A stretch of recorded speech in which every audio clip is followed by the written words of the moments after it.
NTSB will investigate. The NTSB will lead the investigation and will provide all updates. So the governor earlier had said 6 people were on board. The FAA now saying 2 people were on board. But now, Dawn, we know that this plane that took off from Northeast Philly Airport was headed to Missouri, Springfield Branson National Airport. So that's what we can tell you from the FAA, an official statement. No, come back outside. And now the NTSB will be making its way up. And again, it's just still so shocking that this happened in Northeast Philly. And now, again, a rescue effort underway for the folks on the ground who may have been hurt by this terrible disaster. Yes, right. And the FAA said, of course, that this information is preliminary. It is subject to change as we learn more information. Governor Josh Shapiro also in contact with the mayor of Philadelphia, with the police chief, with the fire chief, trying to offer any and all assistance. You know, I ended the live. I said, okay, I'm gonna go take a shower, you guys. So I was just like chilling a bit on the bed, right? I turn on the TV, I see another plane crash. I said, another plane crash? What is this? Why? Seriously, what is this? What? You guys, I swear, like that trip I'm taking it in April. I'm gonna take the bus. This is it. I can't. Oh no, man. Oh no, man. Can, as the city tries to deal with this crisis, with this tragedy, as you can see on the left-hand side of your screen, this is what happened. You can see that fireball after this plane, this Lear 55, just took a nosedive out of the sky, and it took off about 6:30 tonight, and 30 seconds later was crashing into the Philadelphia streets. And we have learned, as you mentioned, Jason, initially we thought there were 6 people on board, but according to the FAA, it's now saying that 2 people were on board that plane. Steve Keeley, I don't know if you can pull up Steve Keeley's latest tweet, but he has a picture of the oxygen tank, the medical oxygen tank that he was describing to us on the air. He is right on the boulevard somewhere just outside the Roosevelt Mall. And he said across the 12 lanes of the boulevard, he saw a jet rescue oxygen tank on the side of the road. There in Philadelphia, we do have some breaking news there in the city of brotherly love. I want to put this tweet up from our colleague there at Fox 29. Reporter Chris O'Connell, he says there have been several reports of a plane crash into a building in Northeast Philadelphia. Fox 29 Philadelphia have been covering this story within the last few minutes.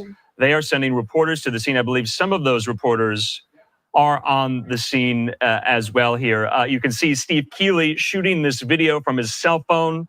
He says bulletin airplane crash there on Roosevelt Boulevard. He says fires burning in multiple spots on Cotman Avenue. He says pieces of airplane scattered there on the ground. Jason Martinez with this video saying this is being described as a plane crash in the area of Bustleton and Cotman Avenues in Northeast Philly. That's a doorbell camera provided by a viewer there to Fox 29. Let's take it full here. Look at that.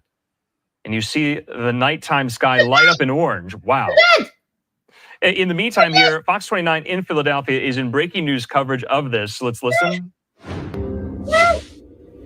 This is Jason Martinez here in the Fox 29 newsroom. You were looking at what's being described as a plane crash in Northeast Philadelphia. This is doorbell camera provided by a viewer. Left of your screen, you saw the fireball come out of the sky. Again, this is being described to us as a plane crash, Northeast Philadelphia, in the area of Bustleton and Cotman Avenues. You saw the left of your screen, the fireball come right out. Take another closer look there.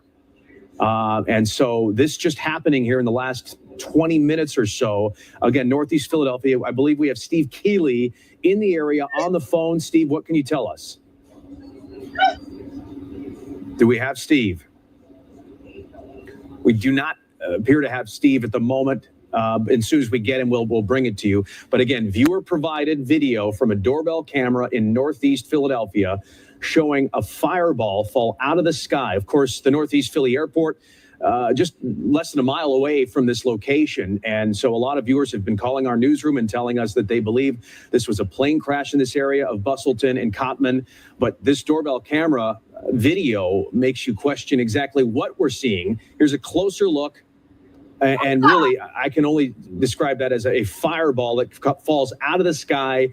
And again, this is Roosevelt Mall, I believe, the parking lot in Northeast Philly. And this is ground video that we're just getting in. You're seeing it as I am seeing it. Police taping the area off, smoke and debris in this area. And this, of course, all happening as we are still sorting through a plane crash that happened in D.C. No word on the size of the plane that crashed, what caused it. We are just learning this. There's some. I'll stay back here. Okay, now we have Steve. Steve, if you can hear me, what can you tell us? Jason, I was just warned. I'm fairly close. I was nearby. This happened at 6 o'clock. I got it confirmed by 6:13 and 6:14. And then a top commander in the department told me his house shook. He called the bomb squad, and they told him a plane had crashed. Then lots of calls came in. I was nearby. I saw everybody racing over here. I raced with them. I'm looking at 2 fires going right down Cottman Avenue. I'm standing in one of the driveways to the Roosevelt Mall. As I ran over here, I parked in the McDonald's at Cottman and the Boulevard. I wondered what I was tripping over, and it was pieces of an airplane scattered in the mall parking lot. They then began roping that off, and the heavy smell of jet fuel is in the air and has been in the air. There is still black smoke. The fires are not under control, and then an officer just told me to take cover behind the police and fire vehicle on there because there's a gas line nearby. Another commander told me cars were on fire. This was in rush hour. I know it because I was just on Cottman Avenue seconds before this, approaching the Boulevard when this plane crashed. So it was wall-to-wall cars approaching Cottman and the Boulevard, so people were stopped in traffic. I don't know if cars are on fire in front of me or parts of the plane, but it looks like multiple fires, and the fires are not right next to each other. They're a good 100 yards from each other. So there is a string of damage and a string of fires. This mall is under some kind of construction, so they have a tarp around about a 6-foot-tall tent. Every police officer, every fire department member in the city must be up here right now, and there's still more coming on the way. There is so much smoke in the air going right over the mall right here, and this mall was packed too. They had to move all the people back for their own good, and the air quality is not good for them, but everybody was out here. Now I can see one car I'm looking through the fence, Jason. I'm looking down in front of the Dunkin' Donuts on Cottman, and again, this is right before the Boulevard. Right in front of the Dunkin' Donuts, it looks like an SUV is on fire, and the flames are all through the street. And there's so many fires here, and the fire department's also trying to worry about that gas line that's in danger. Now I'm counting the fires, Jason. 1, 2, 3, 4 fires I can see right here, all spread out along Cottman Avenue right now. Steve, I can't see what's burned. Steve, we are looking at viewer doorbell camera of what looks like just a fireball falling out of the sky. And as this plane hits the ground, just flames, just immense. And we see a shot now on the ground. We see, looks like some cars are on fire here. You say you smell jet fuel? Yeah, I can still smell it. There's a smell of fuel in the air, a heavy smell. And if they're reporting a fireball falling out of the sky, the parts of the airplane I saw were not burned. And again, we're near Northeast Philly Airport. It would be an unreal coincidence if there was another midair collision here. I don't know, but and I didn't see any fireball in the sky because I haven't seen that video yet. I'm only on the phone here with you. But the parts of the airplane I saw did not have any burn marks on them. And again, I'm just trampling over them. And in the first video I sent in and put on, I'm tripping over the airplane parts before I realize what I'm tripping on. And then an officer says, hey, this is a debris field here from the airplane. And that's it. So we don't know what happened. We just know that an airplane crashed here somehow. And there's parts of the airplane long before where the fires are burning. They're in the Roosevelt Mall parking lot in front of the T-Mobile store. And that is a good 200, 300, 400 yards from where I'm looking at a fire burning right now outside the driveway of the Roosevelt Mall. So who knows what happened? I'm sure police don't know what happened. They're just trying to rescue people, and we don't know how many people were in cars here, and their lives were in danger as well. So this is ongoing, and now the smoke, I'm trying to get out of the smoke has adjusted. I'm trying to move so I can breathe and see here, Jason. But the smoke is now shifting all different ways. Wow. It sounds like the debris field is at least a couple of blocks wide. And as you said, it would be, you've got the Northeast Philly Airport not too far away. How far is the Northeast Philly Airport from you, from where you're standing? One other thing, Jason, I'm hearing minor explosions out. When I got here, I was hearing explosions. I don't know if they were gas tanks or car tires that blow up when they're burning on fire as well. The Northeast Philly Airport is very close to here. In fact, when you're up here at Cottman and the Boulevard, you'll see the planes coming and going, and that is a very busy airport. Smaller jets, but jets and helicopters and everything is flying out of the Northeast Philly Airport. So. Steve Keeley also, there it is. That's what Steve saw. I think that's on a sidewalk, right outside the Boulevard. Right. Not sure if it was hit by cars or just incredible that is intact. Yeah, he said, Steve tweeting that the oxygen tank from the jet was outside the McDonald's at Cottman Avenue and Roosevelt Boulevard. That's about a quarter mile at least from where Steve Keeley was earlier when he was reporting near those fires. Right. So that is absolutely incredible. Yeah, I'm just estimating if that's a quarter mile away, you got to think the debris field is even larger than that, maybe a half a mile at least. But one police commander telling Steve there's pieces everywhere. And when you talk about a plane that falls out of the sky, it's not a surprise at just how widespread the debris field is there. And now we turn our attention to the ground and the folks there and the innocent people on the ground driving and shopping and eating. And it's just way too soon to tell. And we'll certainly be checking in with hospitals, checking in with the community there to try to figure out if everybody's okay on the ground. Right. And Philadelphia Council Member Mike Driscoll issuing a release on the impact of the crash in Northeast Philadelphia. He is the chair of the Transportation and Utilities Committee, and he says that his heart is so heavy. This is a quote: "As we continue to learn more about this tragic plane crash in Northeast Philly, we are in direct communication with our emergency response teams to monitor the ongoing impact to the immediate and surrounding area. This is an active emergency response situation, sadly, with reported mass casualties."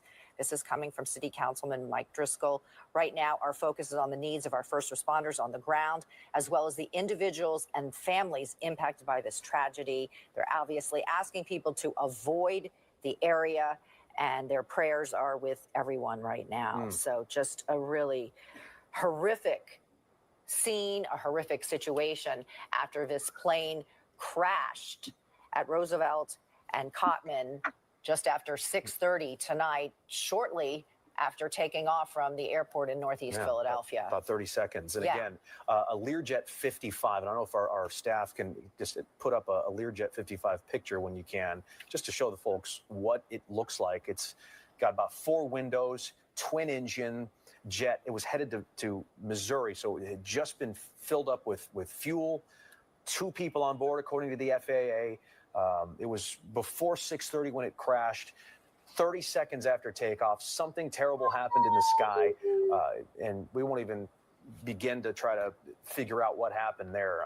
It's just when you see the angle and the ferocious angle in which this plane crashed, it's no surprise. 30 seconds up in the air and then nosedive. Wide-ranging as a half a mile, and I'm sure folks may come across some of that debris that needs to be preserved and not touched. Right, and we were talking to Fred Teesey earlier in the evening. He's a former Navy pilot and also an aviation expert, and he was saying that angle, Jason, the fact that it came down at that angle, and it came down so fast that something had to be terribly, terribly wrong. Well, it came down so fast that people are questioning whether that was even a plane. I mean, because people think it was a missile, and from far away, it certainly looks like it. But now we have confirmation that it was a plane. And so I know we have a Learjet pulled up. It's just an example of one, but it's in the computer. I think Drew pulled it up for us. But it can seat probably at least 10 people, if not more. And a lot of times these flights are used for medical purposes. Not sure if we don't have confirmation this was a medical flight, not according to the FAA. Right, but we do know that Jet Rescue, which was written on that air tank that Steve showed us a picture of, is an air ambulance company. So we do know, there's that, oxygen tank on a Philadelphia street in the area in this debris field. So and Jet Rescue describes itself as an air ambulance fleet, and they have 10 medical jets and 1 helicopter according to their website, and so they have 1 Learjet 60. So what you see how they keep changing numbers like this, because first they said there was 6 people, now they're saying it's only 2 people. But it's like, if this is a rescue, like private jet type of company, what important person was on there? And now that they deleted the man, they want to make it, oh no, it was just 2 people. No, it was 6 people. Stop lying to us. It was 6 people.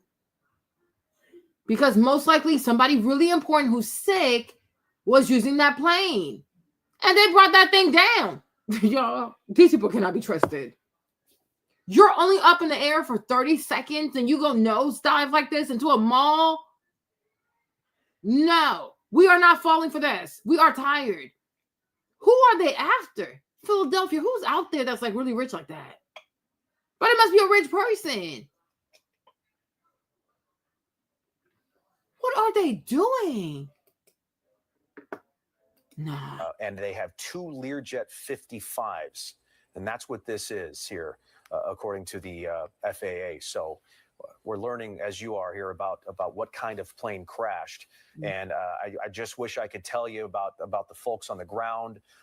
There was a home on fire. There was an issue with underground gas lines and fires burning. Cars were on fire. And so with the chaos going on, all we can say is we're on it. And as soon as we can bring you information on injuries or worse, let's pray that's not the case. But when you talk about a populated area here at rush hour, it couldn't have happened at a worse time. Absolutely. I mean, it was the height of rush hour. So many people. It's such a busy area of the city. To have this happen at that time in this horrible weather. And right after we just had this horrific mid-air plane crash in Washington, D.C. And as I mentioned earlier, Councilman Mike Driscoll from Philadelphia releasing a statement. And as part of that statement, he said that there were reported mass casualties. Of course, everything is preliminary and will. How can a plane be like, it was only up for 30 seconds and it's like, boom, like nosedive into the mall. They're like, oh, there was 6 people. Now the FAA is like, no, it was only 2 people. It was 6 people on there. Be quiet. Who did they take out? Who was on that plane? It's somebody really rich and really sick. We'll be learning more as the evening progresses. But let's get out to our Shawnette Wilson. Shawnette, where are you and what have you learned? So, Dawn, we just got here a little while ago. We are at Bustleton in Cotman, and I'll step out of the way here. This is much of what you've been seeing all night through Steve Keeley's video and the other video that viewers have been sending. Emergency crews just as far as the eyes can see. We're talking, of course, about fire trucks, police cars. We just saw Pico. Pico's actually coming right behind us right now. The water department. And actually, we just saw a little bit ago as well, police bringing in some of those barricades, the road barricades that, we usually see that we saw during the last NFC championship game that'll be out for the Super Bowl. They are putting those up around this area as well, because a lot of people have come out to try to figure out exactly what's happening here and what is going on. And it's not just people who really want to just look and take pictures, as much as that's a big help, because they've been sending that video to us. One lady walked by, she had on scrubs. She was with someone who had a blanket wrapped around her, and she went up to the middle of, as far as she could go down this way. And I asked her, I said, are you good? And she said, yeah, I'm a nurse. I just wanted to go and see if anybody needed help. So as much as we talk about it is cold, it is raining, police are trying to keep people safe and as far back as they can. There are some people out here who just have heard what happened involving this plane and what we reported as a medical flight. and their, their jobs and their instincts have kicked in. They just want to come out here and see if there's anyone that they can help.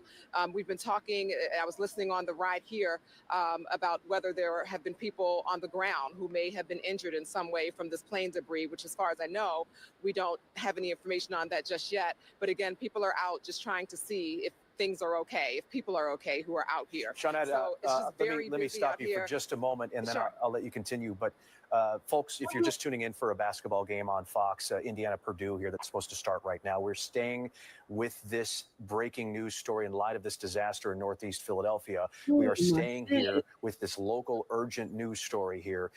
And so I just wanted to pass that along to you. If you're just joining us to watch that basketball game, we are going to stay with this for the time being. And if you want to see that basketball game, I guess you'll have to check your local listings. It might be on another network. We'll let you know. But we're going to stay with this, Sean.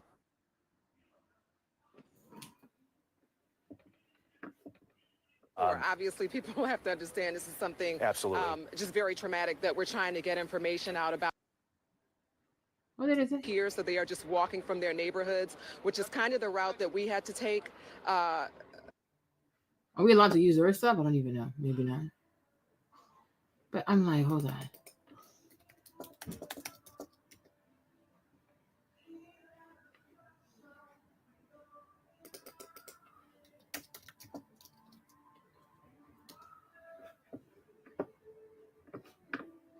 But why are they the only ones that have it?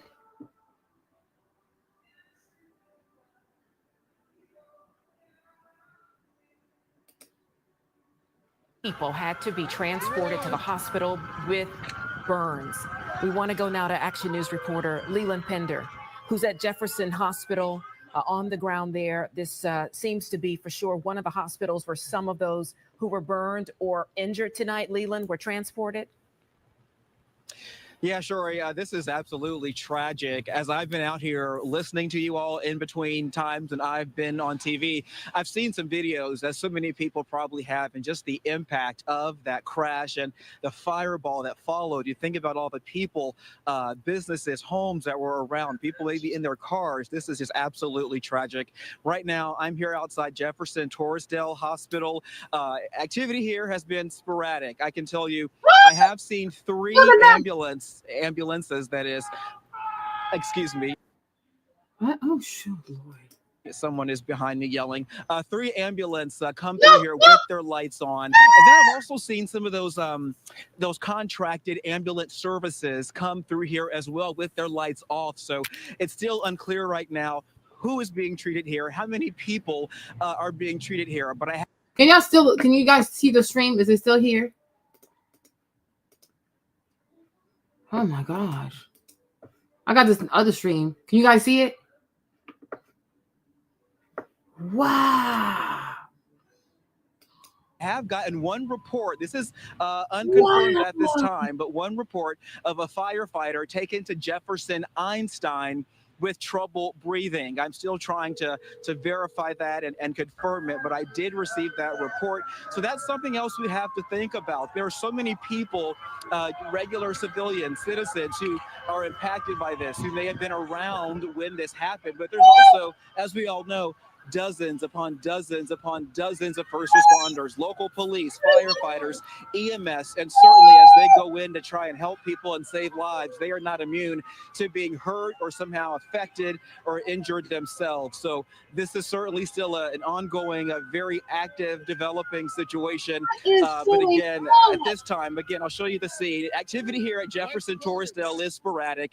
The entry there to the ER still blocked off by a police officer. He is closely monitoring who is coming in and out of the hospital. Some people being turned away. Every time an ambulance has come in, they've certainly been allowed to get in quickly. But that is the latest for now. I'll continue to try and talk to someone with Jefferson and monitor the situation here.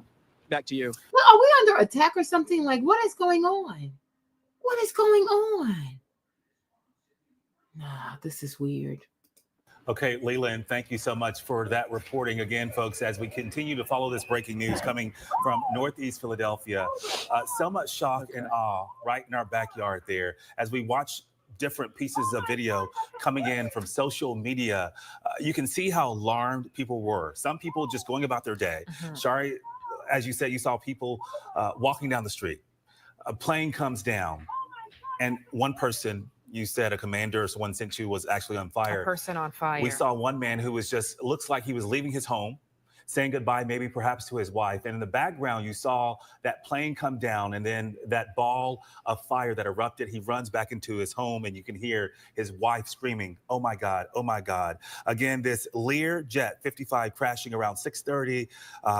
The FAA saying that it was on its way to a medical assignment in Springfield, Branson, Missouri. Heartbreaking story, shocking story, unbelievable situation in our own backyard, right there in Northeast Philadelphia along Roosevelt Boulevard, Cotman Avenue, heavily traveled area. Yeah, the thing that is so. Jesus Christ. I swear, I'm seeing this. I think I'm going to faint. Like, what? Oh, this is a lot. I don't even have the words. It's like, are we under attack? I don't even know what to say. This is a lot. Missouri, they're saying. Wow. So surprising for is because we don't have to really go through this often. Plane crashes are not common in the United States. And here we are now reporting on our second such plane of devastation in a matter of days. And this is just only heightening the concern and making people feel uncomfortable and just really in a place of disbelief. Yeah, as we heard some witnesses saying, they saw bodies on the ground. They saw cars on fire. We know at one point we were talking to Brianna Smith, we saw a building on fire, firefighters on top of that building attacking the flames there. We know there are multiple casualties tonight, and now becomes the big questions of how this happened, why did this happen, and investigators. This house right here, the house is on fire. I hope nobody was in there. What? Have a long way to go, of course, as this is all continuing to unfold. Let's go now to Action News reporter Brianna Smith, who is near the scene of the crash, as close as we can get, because we're trying to, of course, do this safely and within the parameters that police are asking us to do the reporting. Brianna, you have an update? Well, Shar, we are at Cotman and Roosevelt. Like you mentioned, we are pushed back, working to learn more from police. I did reach out to see when we possibly would be able to get an update, so I am waiting to hear back. But I'm still taking a look at this smoke that's coming from the building. We mentioned it about an hour or so ago. That was behind the Cotman food. Gray also mentioned it, where we saw the firefighters on top of the building. Still wondering where that smoke is coming from and why and how it started. I'm sure first responders working hard to get it all under control, but still just very much an active scene here, Shari and Gray. We did see a fire truck leave the scene, but just so many first responders, police officers, just trying to figure out what happened here, assess the area, assess the damage.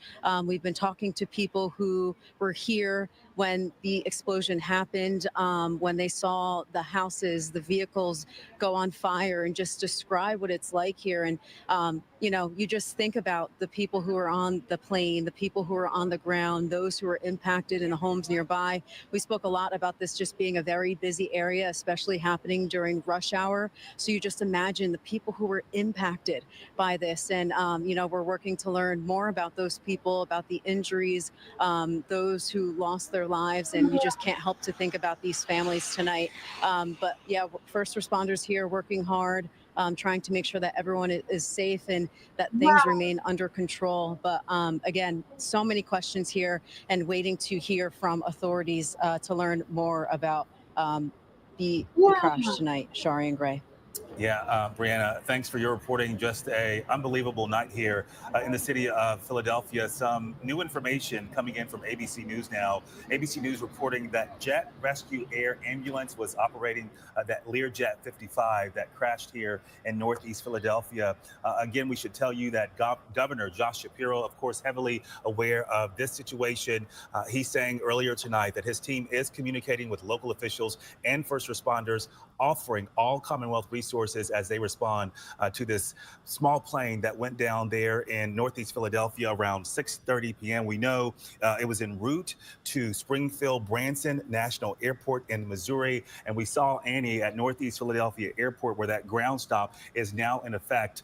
So we know this is a plane that was on a medical mission. And she alluded to the fact that this is already heartbreaking and shocking enough. But to think that possibly there were patients on that plane en route to try to get some help, and then this happens. That plane goes down right there in Northeast Philadelphia.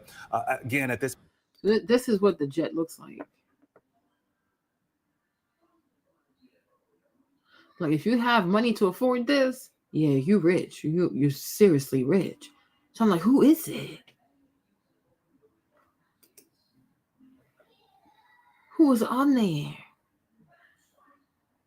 Child, sometimes having a lot of money can be a blessing, but then sometimes your own money will kill you. Because if you didn't have money, you just go to a regular hospital, You just stay there. No, my head hurts. It's a lot. It really is a lot. It's a lot. I'm seriously overwhelmed. I feel like I'm overstimulated. Like, it's a lot. At this point, we don't know what happened to make this plane go down, but we know it did go down right there, right here in our own backyard. We see debris strewn everywhere there on the streets. We heard from witnesses who said they saw bodies in the street. They saw cars and buildings and homes on fire. And we heard one guy crediting the response of our police and fire department, saying that they were there within a matter of minutes. Let's now take a listen to a witness who was on the scene near this area when the plane went down. It was a small plane basically hit right over there, and it was just horrific. It was something. I was just driving down the street and coming out of Wendy's, and I just saw a plane basically just hit the buildings, and just an explosion happened, and I just seen the sky light up, and I pulled over, and basically it was just real bad around here. How loud was it? Like, did it shake you? I guess definitely say it was like minor earthquake-ish. Like, it was just real surprising. Definitely minor earthquake-ish. And talk about, we've seen the videos. The fire was pretty explosive. Oh yeah, yes, it lit up the whole sky. Literally lit up the whole sky. Like, it was. Jesus. Yeah, because they had just fueled up the jet.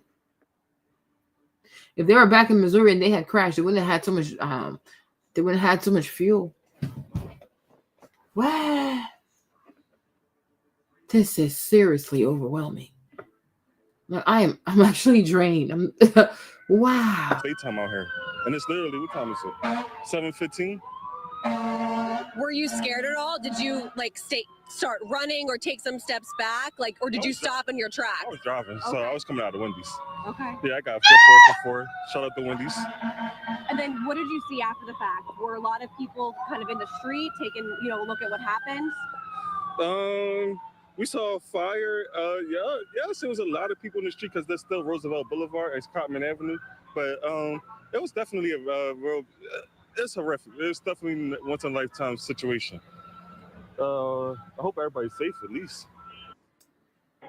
There you were just listening to a witness who described what he heard, what he saw, what he felt, describing this as a minor earthquake, saying that this explosion, when that plane went down, lit up the sky like it was daytime. He was shocked in disbelief, sad, and of course, in total shock about what happened right here in Northeast Philadelphia. Certainly something that we randomly see or probably never see on the streets there in Northeast Philadelphia. There have been planes that have gone down before, helicopters that have gone down before, and we've covered. But this situation here is something that we have not covered, something like this before here. So this Learjet 55 crashing just about 2 hours ago after departing from Northeast Philadelphia Airport. We are working to get more confirmation in regards to the number of people who were on board this jet. So far, we are hearing from officials that there were at least 2. We know there were at least 2 people on this Learjet 55 that was on a medical assignment, making its way. It was hoping to make its way to an airport in Missouri. Let's go now to Action News reporter Annie McCormick, who is at that Northeast Philadelphia airport where the Learjet departed from. Annie, what can you tell us? Yeah, and Shari, earlier I was reporting that there are up to 6 on the plane. I heard that from multiple sources. Then the FAA put out something saying 2. Sadly, we are hearing from even more sources that it is up to 6 people that were on that medical jet. We're hearing that there is at least a medic, a pilot, and possibly a patient. Of course, we're still working to get all of this absolutely confirmed from officials, but there are now an abundant amount of sources telling people. So reportedly 6 people on this medical jet that was headed to Springfield, Missouri. At this point, we know that the flight took off a little bit after 6 o'clock. It crashed at 6:30. There are actually people that are arriving here to Atlantic Aviation right now. I'm not 100% sure if this is where the jet took off from, but there is a lot of activity here, and this is where police are as well. So at this point, there is a ground stop here. Detectives are in the tower now still as we speak. And again, we don't know the reason for this flight. We were talking about how there's a variety of reasons that something could be a medical jet. Another thing I learned in talking to, I am by no means an aviation expert. However, in talking to some people just within the past half hour, it makes a little bit more sense as to how a jet like that could take off in conditions like this. I don't know if you heard me earlier, but Ricky Harris and I were driving up from Delaware just before 6, and it was so foggy we could barely see on 95 with the rain. But if it's so foggy, why did they get permission to clear the runway? What is going on with these air traffic controllers? Like, what is this? This is a lot. What? If it's foggy, then what? Why would they allow it to fly? This is over. I'm overwhelmed, you guys. I swear we're gonna start taking the bus. We're gonna start taking buses. I can't do this. When you have certain jets have certain instruments that are capable of flying in different types of inclement weather. And so what I am told by some people in the aviation field is if this is a medical jet, that it could be one that falls into that category to have those special instruments. And even if you have inclement weather, you have the ability to fly over, say, maybe a commercial plane or something of that nature. So it is making a little bit of sense now. But that sounds stupid though. Even if you have the equipment, like, you're a jet, you're not that big. So I'm like, commercial planes, like if a commercial plane can't sustain it, what makes you think your small ass can't sustain it? Like, it's not that big of a plane. So what? That makes no sense. Like, what? No. Prudence. But I'm like, a lot of these pilots are extremely cocky. A lot of these pilots are extremely arrogant. Because what is this? It's not the dwarfism. You are just insane. This is crazy. If the weather is bad, sit your ass down somewhere. Like, what the freak is this? You can't wait until tomorrow to leave. Man, you see, and this is why sometimes when you miss your flight, thank God. I forgot what it was. My mom missed her flight one time, and I was like, girl, you better thank the Lord. Because you have no idea what was waiting for you. You know what I'm saying? It's just like, we just like to force things. Like, oh, but we have the technology. Wumpty wump wump. We like to force things. It's like sometimes it's okay to sit your ass down. Like sometimes it's okay. Like if you run behind your flight and you miss the flight, maybe it's God. Because you don't know what's waiting for you. Like I'm like, girl, you might want to thank the Lord. Okay? If you do everything in your power and you still show up late for that flight, you know what? Thank God. Because I'm like, you just don't know, because God will keep you safe. But I'm saying, like, if the weather is not like, if you have inclement weather, and like most commercial planes are not willing to take that risk, right? It's like, why are you doing it? You're way smaller. I'm serious. I don't force things. Like, you know what? Maybe it wasn't meant to be. God, okay, gotta go. Maybe it was not meant to be. Okay, I'm about to die. Because what happens is like, okay, you make the flight, you get to the airport, you land, and then you get hit by a car. You know what I'm saying? I just feel like you just never know what you're missing. Because, like, you know, we pray for God's protection. And then when God tries to stop you, like, oh, no, I still want to go. I still want to go. Did you not pray for protection? Well, maybe this is what protection looks like. A missed flight. Okay?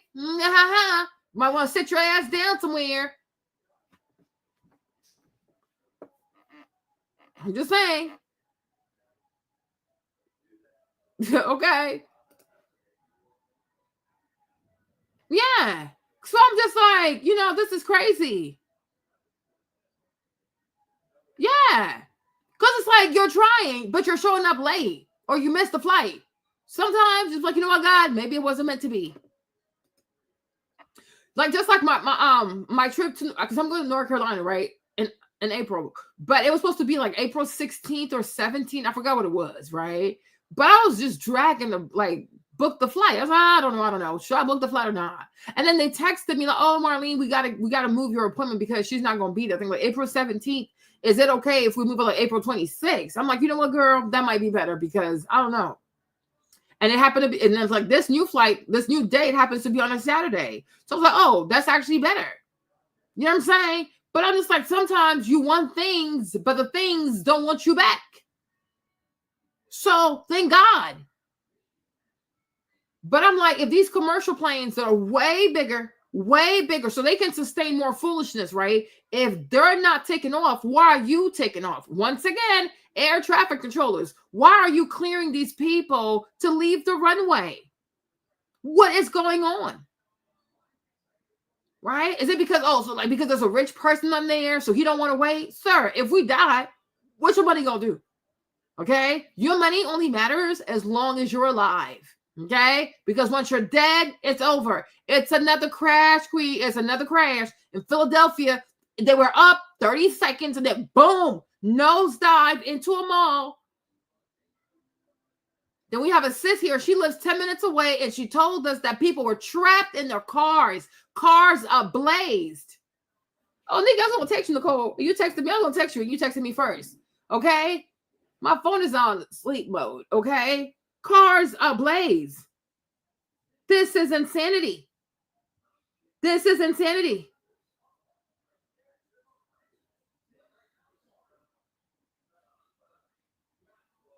Even Jenny's saying, she's like, oh, I used to live near where the plane crashed. It really is literally a shopping and residential area. This is so bizarre for a plane to crash there. Everyone in Philly knows the area very well because it's a big shopping district.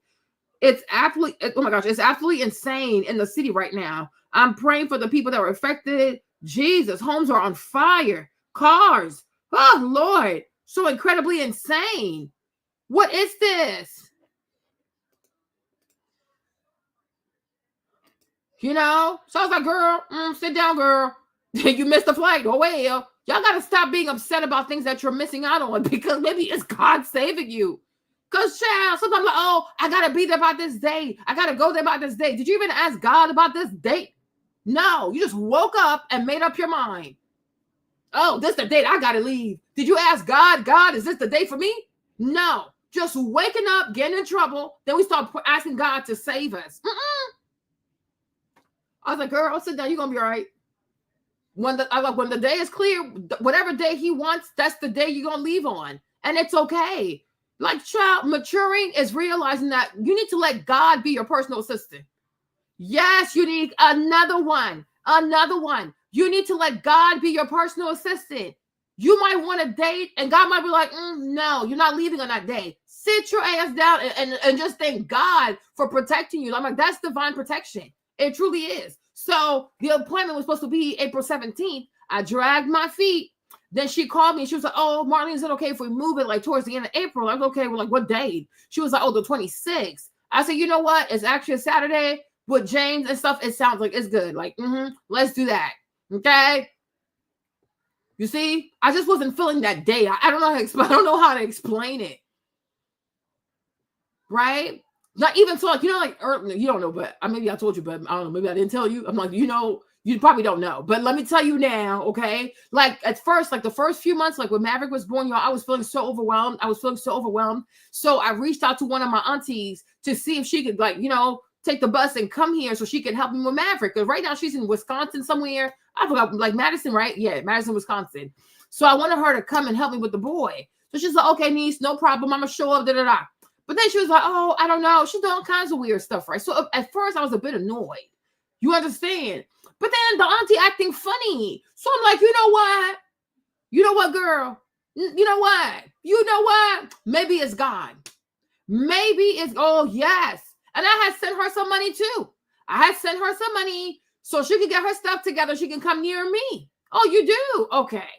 So it's like, at first she's excited. She's like, okay, no problem. Like, there's nothing holding me back. I'll come and help you out. But then, like, within a week or so, like, she started talking funny and stuff. Plus, she took my money. I was like, girl, okay, no, leave her where she at. You know, these African people try to give me an inch of one of mine. Okay, and then she's gonna be calling you for rides and stuff. You're gonna stop blaming me. Okay. So eventually she was like, what happened? She was acting funny, like asking me all kinds of weird questions. I was so confused.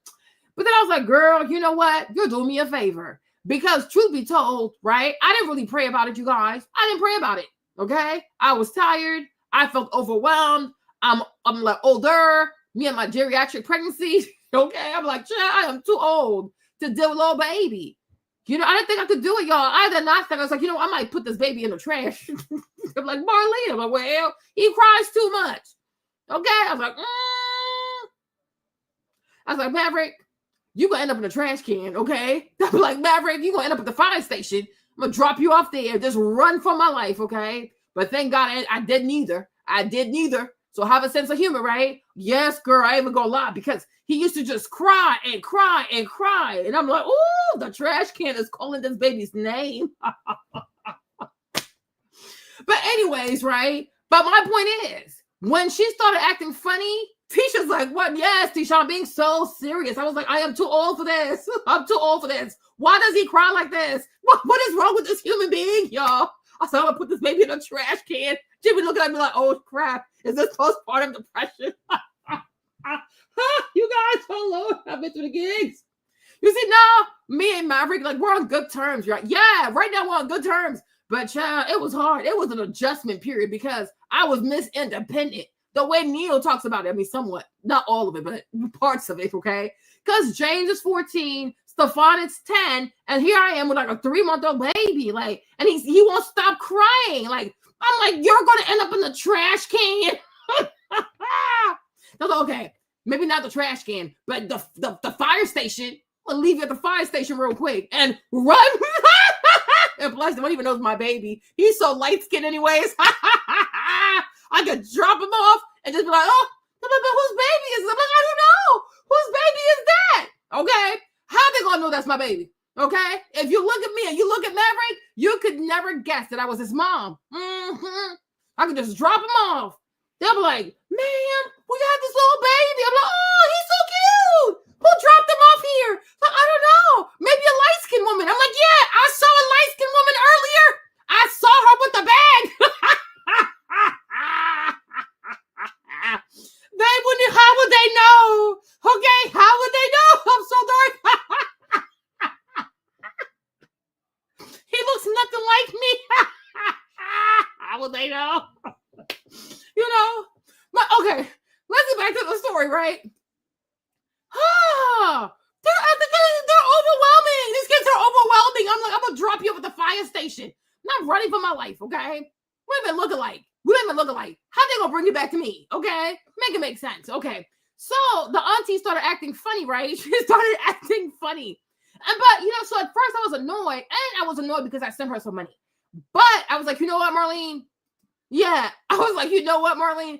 At the end of the day, maybe it's God because, okay, I was like, maybe it's God because I didn't really pray about it. I was just tired. I was looking for help and I called her, but I'm like, God forbid, because I didn't pray about it. What if she had came and something bad happened to Maverick, right? Then I would have felt really bad. Then I would have felt guilty. So like, you know what? Maybe it's God. Okay. So she was like, oh, Marlene, I'm coming to help you. I'm like, no, auntie, take your time. No rush. It's okay. No rush. Right? No rush. Because sometimes, you guys, there is what you want, but then there's what God knows is best for you, okay? But I'm like, you know, so time went on, and I was like, you know what, Marlene? You can do this. You can do this. Like, you have the mental fortitude to do this. I'm like, yes, I do. Okay? All right?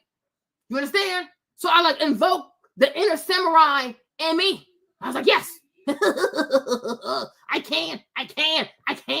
will.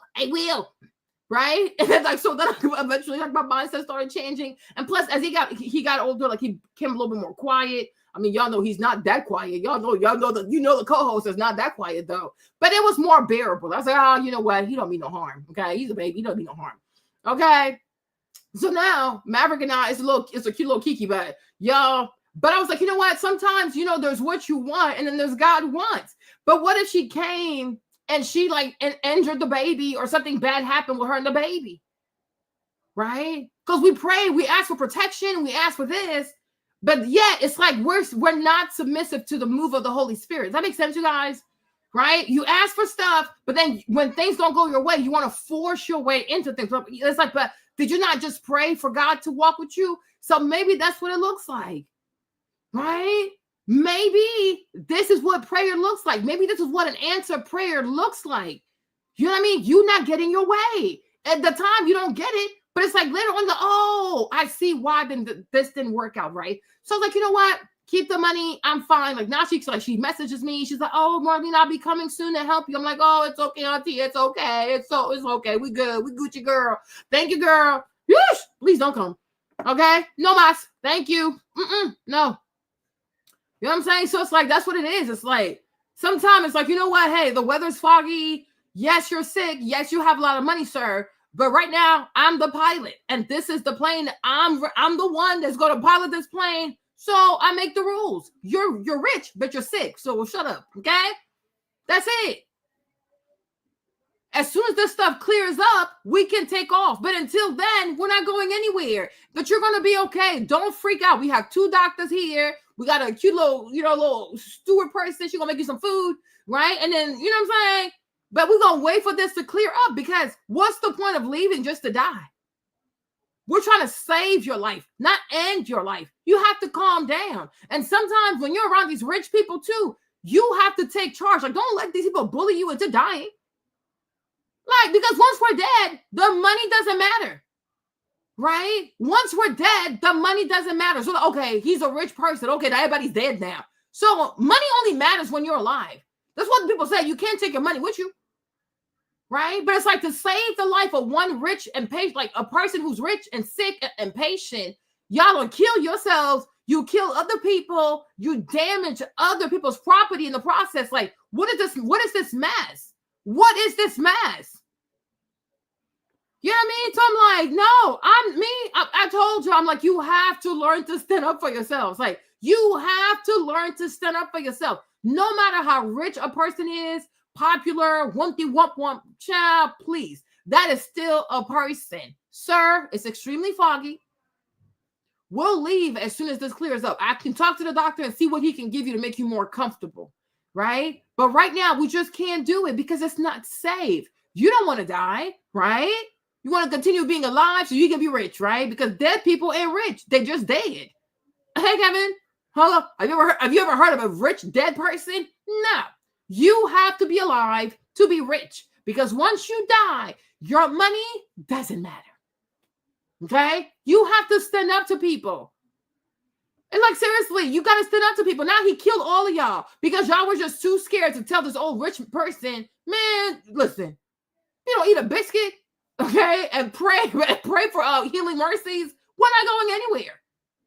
Once again, air traffic control also, why would you clear this plane, this small jet for takeoff, when you're not clearing commercial jets that are way bigger for takeoff? What is going on? What is going on? But I'm like, you guys, a lot of people are incompetent. A lot of people are incompetent because this is crazy. What the medical mission was, we don't know. We were talking before, we've covered, multiple stories over the years of different people that, either fly to transport organs, they fly to transport a patient that maybe can't get a specific type of medical care in one area. Sometimes in situations, it's somebody who's donating their time to fly them. We don't think that is this situation here, because this is believed to be a private jet. We don't think this is one of those situations. So at this point, again, we're still trying to figure out all that. But here at the airport now, what I'm also told is, you know what this also shows a little bit, I mean, I do believe in capitalism, but this right here also shows that we put way too much stock into saving the lives of rich people. Like, we do way too we do way too much. Like, okay, like he's rich, he don't want to die, but he might die. Like,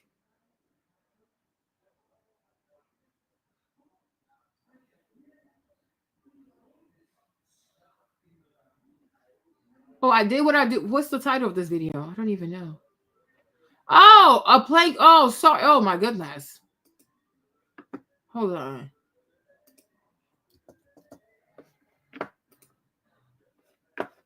Hopefully it updates. Thank you. I didn't even see that. No, but I mean, he's letting me know. Thank you. Oh gosh, Dr. You are too much. You are just way too much sometimes. Why are you so aggressive? Cha. Pat Gray has a documentary about what? What happened? But I just feel like sometimes like we just overdo it. It's like, I don't know. Like, I don't know. I don't want to sound like crazy, but I'm like, sometimes I just feel like people do way too much trying to save their lives. Oh yeah, thank you, PTM, right? People do way too much trying to save their lives sometimes. Like, oh, this person is rich, so they can't die. Maybe they're meant to die. Like, I feel like sometimes we do a little too much. You know, like I'm not trying to be offensive, but I even had the same conversation about like IVF sometimes. I feel like sometimes people do a little too much. Sometimes you have to accept your fate. Like, I don't know. I know it sounds crazy, right? Like, what do you mean? I have to accept dying. Well, if it's what it's meant to be. Because sometimes, like, trying too hard to save your life, you not only are going to end up dying, but you're taking other people with you, Jonah. I'm like, this man, like, whoever this is, he is giving like Jonah's energy. Like, wherever you go, bad things happen to people. No, I'm serious. Oh, so they have old equipment, but they got money to send to Ukraine. These people are so incompetent. It's not even funny at this point. Okay. Oh, he's always somewhere. Yeah. Because I'm like, because, I don't want to sound offensive, huh? But, I asked, like, I really had this question. I'm like, if you're conceived, like, through IVF, do you have a soul? Not to be offensive, huh? Not to be offensive. But when human beings do things like outside of God's will, like through science and stuff like that, it's like, I'm like, wow, like, do you have a soul? Because the womb is the place for conception. Does that make sense? But it's like, we're going to do it completely differently. And I'm like, well, then what happens? Right? Or it's like, if you're born through IVF, when you die, like, do you go through Judgment Day? I started having all these weird questions. I guess I'm an Aquarius, so I'm like, my mind just be going places, right? But I was like, oh wow. I'm like, oh yeah. So I'm like, you know what I'm saying? But I'm like, my thing is, what if in this lifetime you're not meant to have kids? And then you force it and you force it and you force it. And then somehow IVF is able to make it happen for you. But like, are you not going against God's will in a way? Because I'm serious. Like, I'm really, Jimmy was like, yeah, Jimmy's like, oh, I think they have a soul. I'm like, are you sure? Because the womb is the place of like, that's God's place for conception. But how do you know that in this lifetime, you were just not meant to have kids? And instead of trying to force it, maybe you're called to love other children as your own children. Because my thing is, if you force it and then somehow you do with the IVF, you have the baby, what if something bizarre happens to the baby? Because you were not meant to have this baby. So then nature comes in and nature takes that baby by force. I'm like, then now you might even be more heartbroken because now you know what it feels like to be a mother, but you were never like really supposed to know what it really felt like. Woo! Yeah, my mom was like, ooh. Sometimes, y'all, you would think I do mushrooms. I swear, if you didn't know me, you would think I do mushrooms. Like, you would seriously think that I did mushrooms. Like, imagine me smoking the reefer, okay? Yes, my mind would be all over the place, okay? Because I think like this. Without alcohol, I don't drink alcohol. I don't smoke anything. This is just me on water. This is my clear mind on water. Like the stuff that goes through my head, y'all, it is crazy, right? But I'm like, Sometimes if you don't know me, you might think I do mushrooms. Like you were like, yo, she probably does mushrooms, huh? No, but I really don't though. I was like, ooh, ooh, ooh. You know what I'm saying? But you know how like in the Bible, Jesus said, like, if you fight to save your life, you'll lose it. And I feel like a lot of rich people, I think a lot of rich people have a hard time accepting that when it comes, like, they might be good at business, they might be good at making money, but when it comes to that thing called life, God has the last say so. He turns up, he turns on the plug, he turns it off. There's nothing you can do. And you can spend all the money you want trying to save your life. And if you're not careful, people might even die in the process because you're refusing to accept that at the end of the day, God has the last say so. He doesn't want you to live any longer because maybe this is what it was. Oh no, I got to go see this doctor. I got to go try this experimental drug. I got to go do this. I got to go try this. I have to get on a plane. I got to go do this. And now look at this. What would have happened if you had just accepted your fate? Like, you know what? Maybe this is it. Stop trying to squeeze an extra year, an extra 2 weeks, 3 months, 6 months out of life. Maybe this is it. And maybe that's why people, they read the poem like it's already written. Like, you know, I think sometimes our destiny is already written. And we sit here like we torment ourselves trying to fight it instead of like just embracing it. Like, we were all born here for some purpose. Sometimes you don't know. But I just feel like all that kind of stuff, like your date of birth, the day you're going to die, I think it's already preset. I think it's already decided. And everything you do every single day, it slowly, like, it walks you towards that path and stuff like that, right? So, I don't know. I wish a lot of people will have less resistance when it comes to dying because we're meant to die. But I feel like a lot of rich people, I don't know what they've done, but it's like a lot of rich people, it's like they really struggle with dying. And I'm like, maybe you should just ask God for forgiveness. Because maybe subconsciously you're scared because you know that you haven't done what he has called you to do, especially with your goofy ass money. You're afraid to see him. You know, it's like, let me tell you this, right? I'm sure you don't think I'm on some mushrooms. I promise I don't do mushrooms. I promise you, I'm not on drugs, right? But I'm like, it's just like with the COVID, right? You know, a lot of people were so afraid of dying. I'm like, y'all crazy. I thought it was, I don't know. I don't know. But then again, it's me. You know, my Aquarius mind it's extremely different. But I was not afraid, though. It didn't scare me. I didn't download anything in my spirit that said, oh, you got to be afraid of this. I really was not afraid of it, right? But when I saw how people reacted to it, like people had a fear. People were so afraid of dying. You know, the media really convinced people that, oh, you know, if somebody in your face, you about to die. Okay. They really had people thinking like anybody could kill you. Your mother could kill you. Your father could kill you. Your sister could kill you. And I mean, there was a point in time with COVID when people coughed, everybody was scared. Like, oh, I sure was outside. But there was, like, for me, there was nothing in my spirit that had me scared like, oh, I'm about to die. I was like, I'll be fine. And I said, if I do get it, I'm going to be okay. But some people, they were just so afraid of dying. So whatever the media said, whatever the government said, they were just doing it like step by step by step. I'm like, do you have no faith? Like, what is this, right? And then I was like, and I came to realize, I even told my mom this. I was like, when you are afraid of dying, it shows that you feel guilty about something. You have a guilty conscience.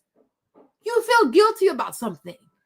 Right? So you should just go back to God and ask for forgiveness. Right? Because when you fear dying this much, it lets you know that in your life, you're not doing something right. And you know this. So now you're thinking that, oh, if I take a vaccine, if I take this, I'm going to live longer. You letting these people bamboozle you.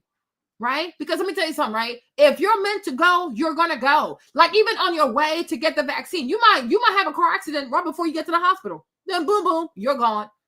You can go to the hospital, get the vaccine, and then when you leave, you're in a car accident. You're dead. Because if it's your time to go, it's your time to go. Right? But it's like the fear of dying reveals to me that you don't have full faith in God, and low-key, high-key, like you feel guilty about something. Because if you trust God, you shouldn't be afraid to die. It's part of the journey. We are born so we can die. And we don't control the day or how we die. But you have to know whenever it happens, I'm good to go. But if you don't feel confident about that, you need to go work on your relationship with God. Because you have to understand that. We're like, it's life. People are, oh, I can't die. I have to live. Live for what?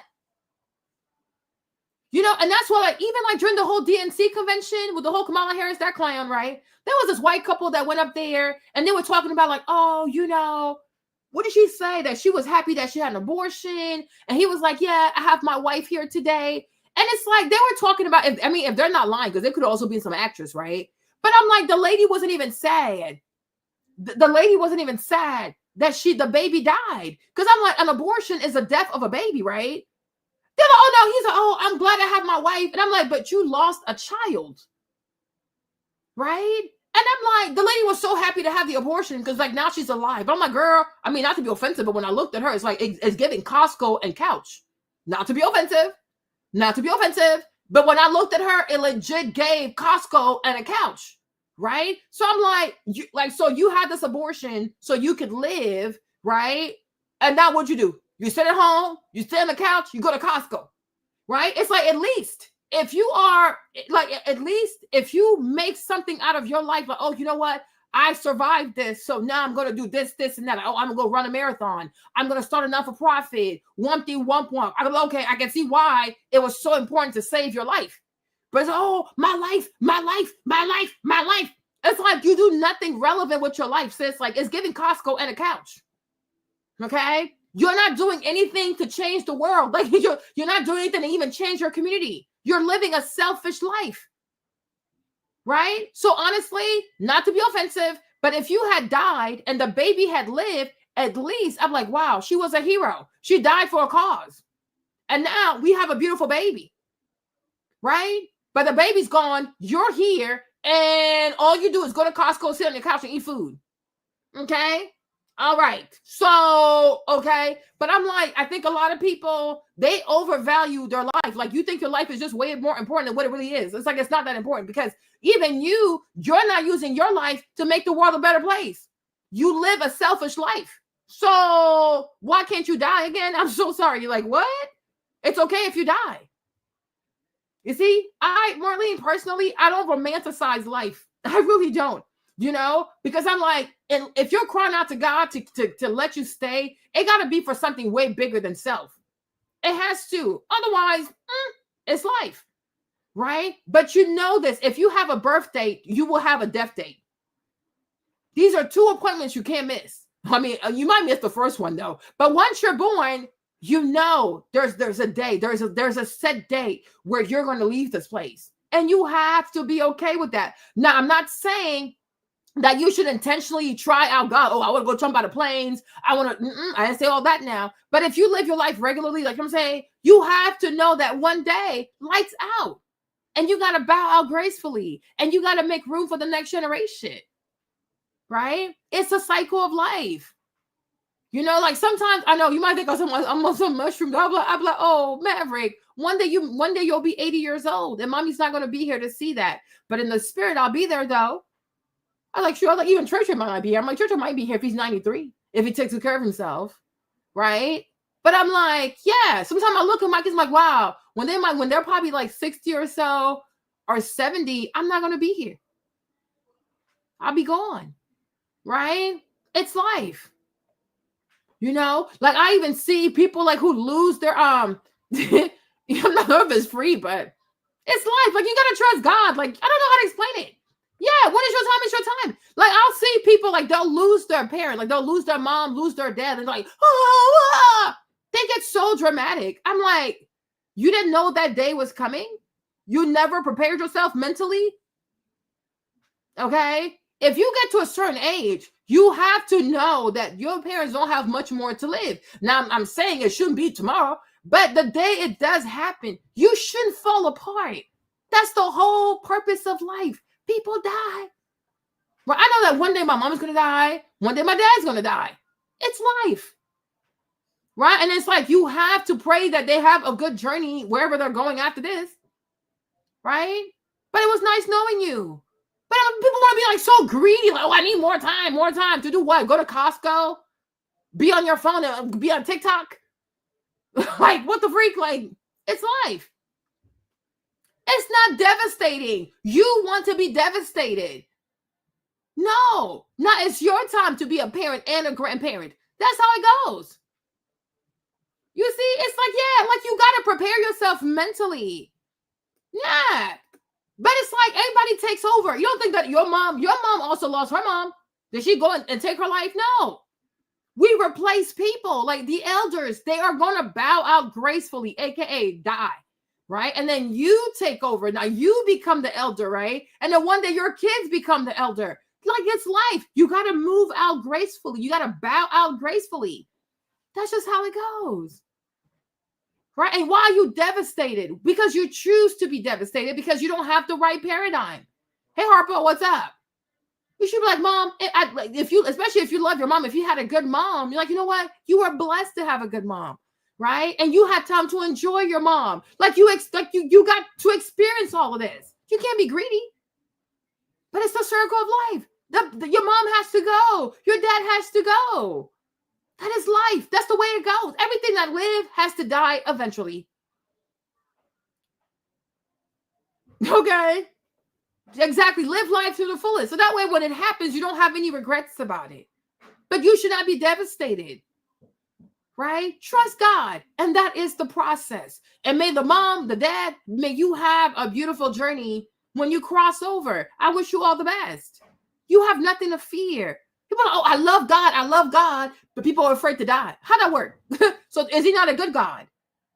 Because if he's a good God and he says, okay, you live, you had children, you have grandchildren, you enjoyed your grandchildren, and now it's time, like, now I need you back.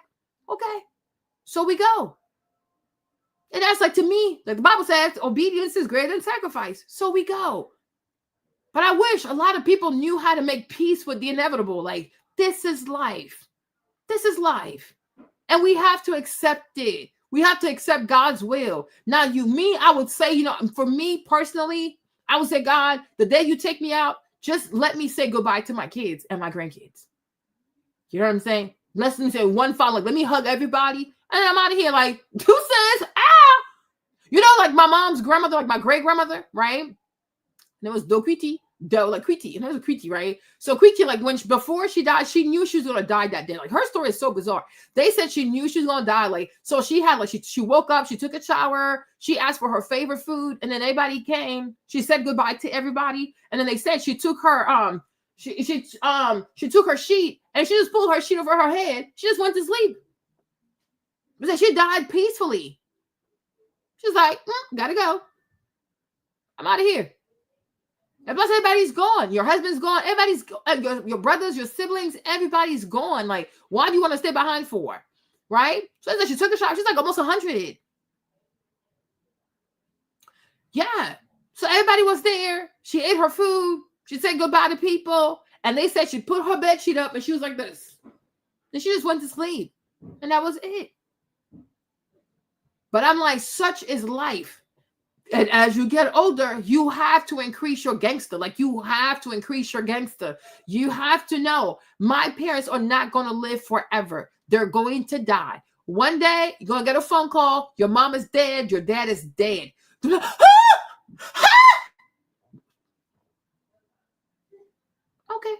Thank you for telling me. Then you just go.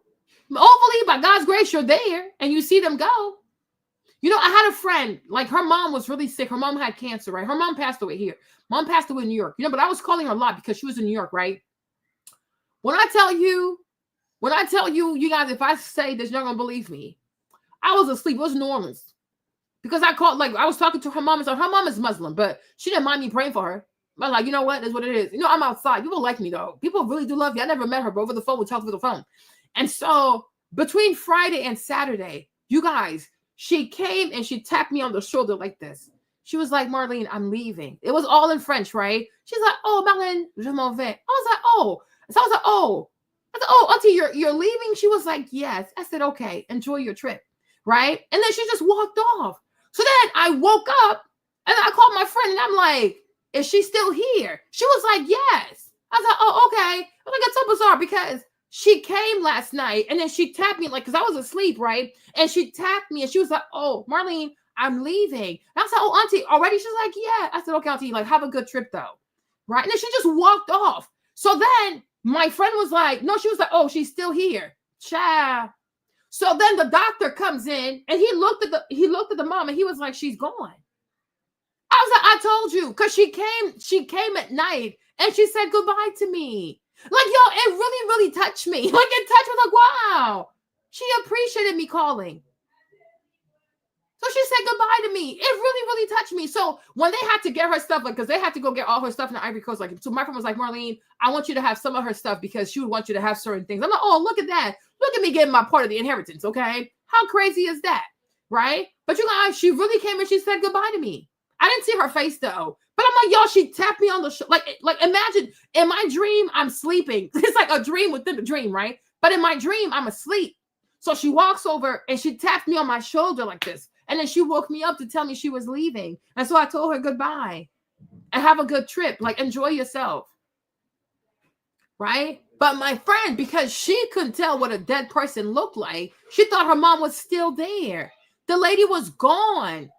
And I'm like, and she left New York to come all the way to New Orleans to say goodbye to me. Oh, that's so sweet. Look, girl, you go. I like you, girl. Right? But that was crazy. But such is life. So it's like, because she didn't realize her mom was gone, because for her, she was still in her body. The doctor was like, no, she's been gone. She's like, what? And I was like, I told you. The lady came and said goodbye to me. You understand? So I'm like, such is life. And you gotta have the mental, like, resilience, I guess, and the faith to know, like, you know what? Such is life. But we don't come here to stay forever, right? We come here, I guess, to have, like, quote unquote, an impact, you know what I'm saying? But it's like there comes a day will come when you have to bow out gracefully. And you can't fight. Like, oh, I gotta live. I gotta. Child, you can try it all. If these people said that this is the day you're about to go, nothing is gonna work. You're gonna leave. Yeah. You know what I'm saying? You're gonna leave. But I'm like, you have to be mentally ready for that. Like, yo, one day my mom is going to go. Then my daddy's going to go.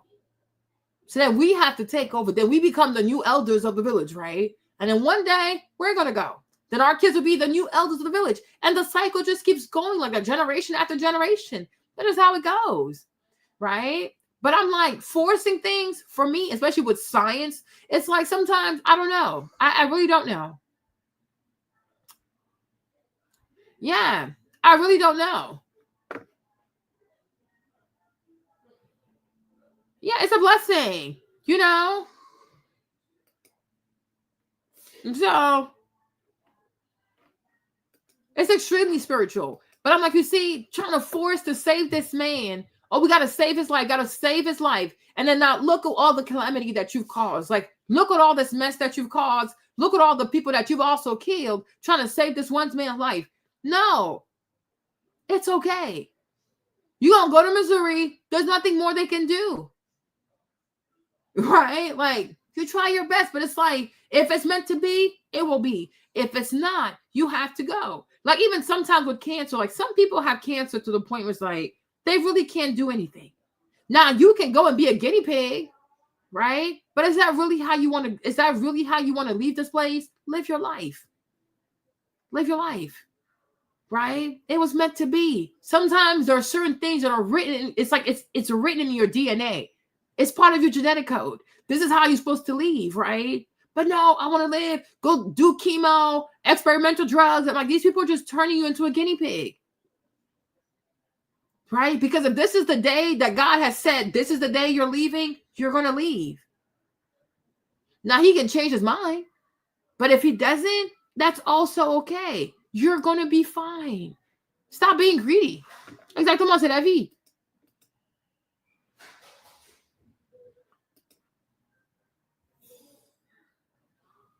So I'm like, you know, but I was really thinking about that. Because I'm like, a lot of people try to force and have things that they're not supposed to have in this lifetime. So first of all, you lose your mind, you stress out because I gotta have it, I gotta have it, I gotta have it, I gotta have it. Maybe it's not meant for you in this lifetime, right? But then you find a way, maybe science, you find a way, you have it. For a short moment, you're so happy because you say, wow, I've wanted this thing so badly. And then I made it happen for myself. But because you were meant to be. In the most hurtful way possible, it departs from you. And now you're completely shattered. Because you're like, wow, I wanted this thing so badly. I've worked so hard to have it. And now in the most devastating way, I've lost it. Where can I get that thing again? Now you're tormenting yourself because now you want to know how to go get that thing again. It's like, oh, child, come on. Like, you know what I'm saying?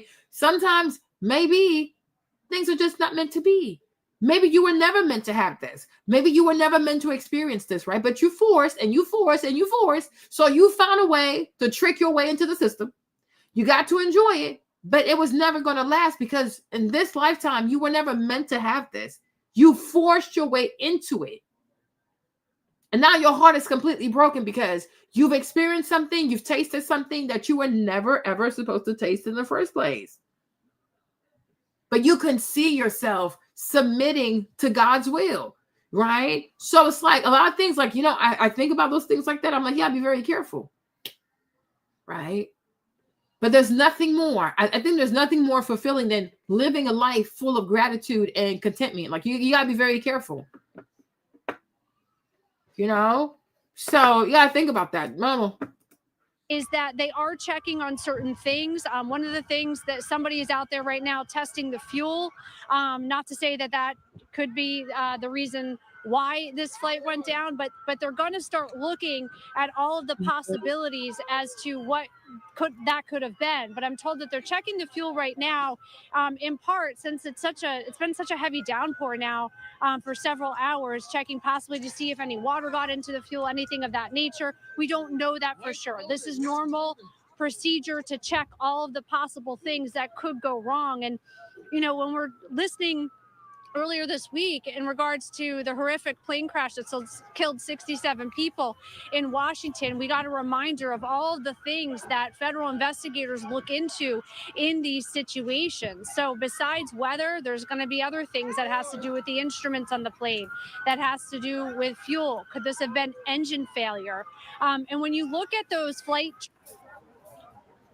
all different names that basically do the same thing, where you can look and you can see where a flight takes off, what time they take off, where the flight is going. And when you look at the numerous flight apps and you see this plane, you see that was barely in the sky. It wasn't even in the sky for that long, and it looks like it just went straight down before crashing at the Boulevard and Cottman. And again, probably the worst place in the city that it could crash, with the amount of traffic, the amount of people, the amount of commercial businesses and residential businesses all in that cluster. So those are all things that they're going to be looking at, investigators here. And again, that's also why. And I'm like, this is how you see like air traffic control, they're out of order. The pilot also incredibly cocky, incredibly selfish, because if you don't make it through the fog, then what happens? And the fact that you have a pilot license, but you don't know how to think about other people, that's crazy to me, because there's fog. What if something bad happens? What does that look like? Then when you consider that, then you say to yourself, you know what, is it worth trying this? Right? Don't just say, oh, you know what, I think I can make it. But what if you don't? What if you don't make it? Then what does that look like? Looks like this. And that's why sometimes just because you can doesn't mean you should. Because you got to think about other lives besides yourselves. No, but it doesn't matter because it's really foggy right now. Like, it's very foggy in Philly. It's foggy. It's rainy. A lot of the commercial planes are not taking off. So why did he take off? You're a lot smaller. Why are you taking off? If these commercial planes are not taking off and they're way bigger, they can sustain way more than you. Why are you taking off? Right? How's that even prudent? Like, it's a Lear jet. It's not like you're flying a 777. Like, no, it's a small jet. Right? So it's like, you guys can wait it out. And if he can't wait because he's going to die, then I guess he's going to die. taken to the nearest hospital until the weather clears up. But if he can't make it, he can't make it. People shouldn't be this greedy also that they start selling lies to people. Oh, yeah, we can do it. We can do it. No, obviously you can't. And it goes to show, like, all this, it just goes to show, like, you know, we're really out here, like, you know, we really live in a planet that truly does not belong to us, because you go up in these skies, but God can be like, you know what? I own these skies. No, you're going down. Bloop. There you go. Like, this is like, we're a bunch of visitors. I wish sometimes we understand, like, we do a whole lot of foolishness because, oh, our planet. Like, nah, we were born here. We found this planet. Okay? We don't own this place. We don't own this place. Like, we go up in the skies with these goofy ass birds. But my thing is, like, God can bring everything down. Like, maybe there are spirits up there too that can bring you down. I don't know. But my point is, right? We don't really own this planet. This planet owns us, as you can see. You can put all your faith in science and physics, whatever. You know, not today. Plane down. Boom. 30 seconds in the air, the plane was down. People are dead. People are trapped in their cars, burning alive, screaming. And I'm sure that crash, nobody survived. How can you survive this? I mean, we saw the explosion. How can they survive? They're all dead. So why not just wait for the fog to clear out? Why not just leave in the morning when it's brighter? You know, I don't even think anybody that does like an emergency mission should even be taking, like, flying like this at night under these conditions. Like, if you can, just take the patients during the day. Fly out during the day. Or like early in the morning, like 4 o'clock, 5, 6 in the morning, right? But a lot of these pilots, to me, is giving, they're extremely cocky. And they make poor calculations because a lot of people are ending up dead because this is a lie. They're talking to the tower right now to figure out exactly what the tower knew, what they saw, what they heard, if there was any transmissions between the tower and the pilots before. All of that is going to be broken down. And again, all of the types of things that when we've been watching the ongoing news coverage of what happened in Washington, even though this flight may have had significantly less people on it, they're all going to look at many of the same things to see how exactly this happened. It isn't because of weather that there's a ground stop. It's because of the plane crash. So we do know right now that that's why nothing is taking off here at Northeast Airport. But within just the past 20 minutes, I can say we've seen at least 4 or 5 people arrive here, running in with some sense of urgency. Whether they're investigators, we don't know. When it comes to the FAA and the NTSB, they have investigators that are stationed, in different areas of the country to respond. So, that could be people that are coming to save the life of one person. You guys caused all of this. And not even the planes can't land. So other planes who are supposed to land, they're gonna have to go somewhere else. So all these people, what you've done to their lives, how's that okay? Then the planes are set to take off. They're not going to take off. So how much money is all that? For one person? Nah, y'all can wait. Okay? Just because he's rich, his life does not take precedence over everybody else's life and everybody's safety and their money. No. You guys can leave early in the morning. The cloud is clear. Maybe the sun is out. It's better weather. Like, why can't you wait until tomorrow? What's the problem? Yeah. Like, what's the rush? Nah. Respond to that to begin the investigation. So police still have a presence here, but obviously they want to put the majority of their resources to the catastrophe that they're seeing all around in the Northeast right now, from the multiple things that are happening. Besides the plane crash, besides the debris that's on the ground, you have the fires, then you're going to have to cut off gas lines and power. So you're going to need police not just to assist, but also to assist with the crowds, to assist with people that may have to be evacuated. Each of you for being here. I want to go through some basic facts about what we know for certain right now. An aircraft went down in the vicinity of Roosevelt Mall on Cottman Avenue. This occurred shortly after 6 p.m. this evening. As of right now, we have no reports on the number of fatalities. So right now, we're just asking for prayers for any and everyone who may have been affected. We do want to note that several dwellings and vehicles were impacted. Yeah. So what are we asking you to do for us right now, Philadelphia? We're urging you to please stay away from the scene. If you see debris, call 911.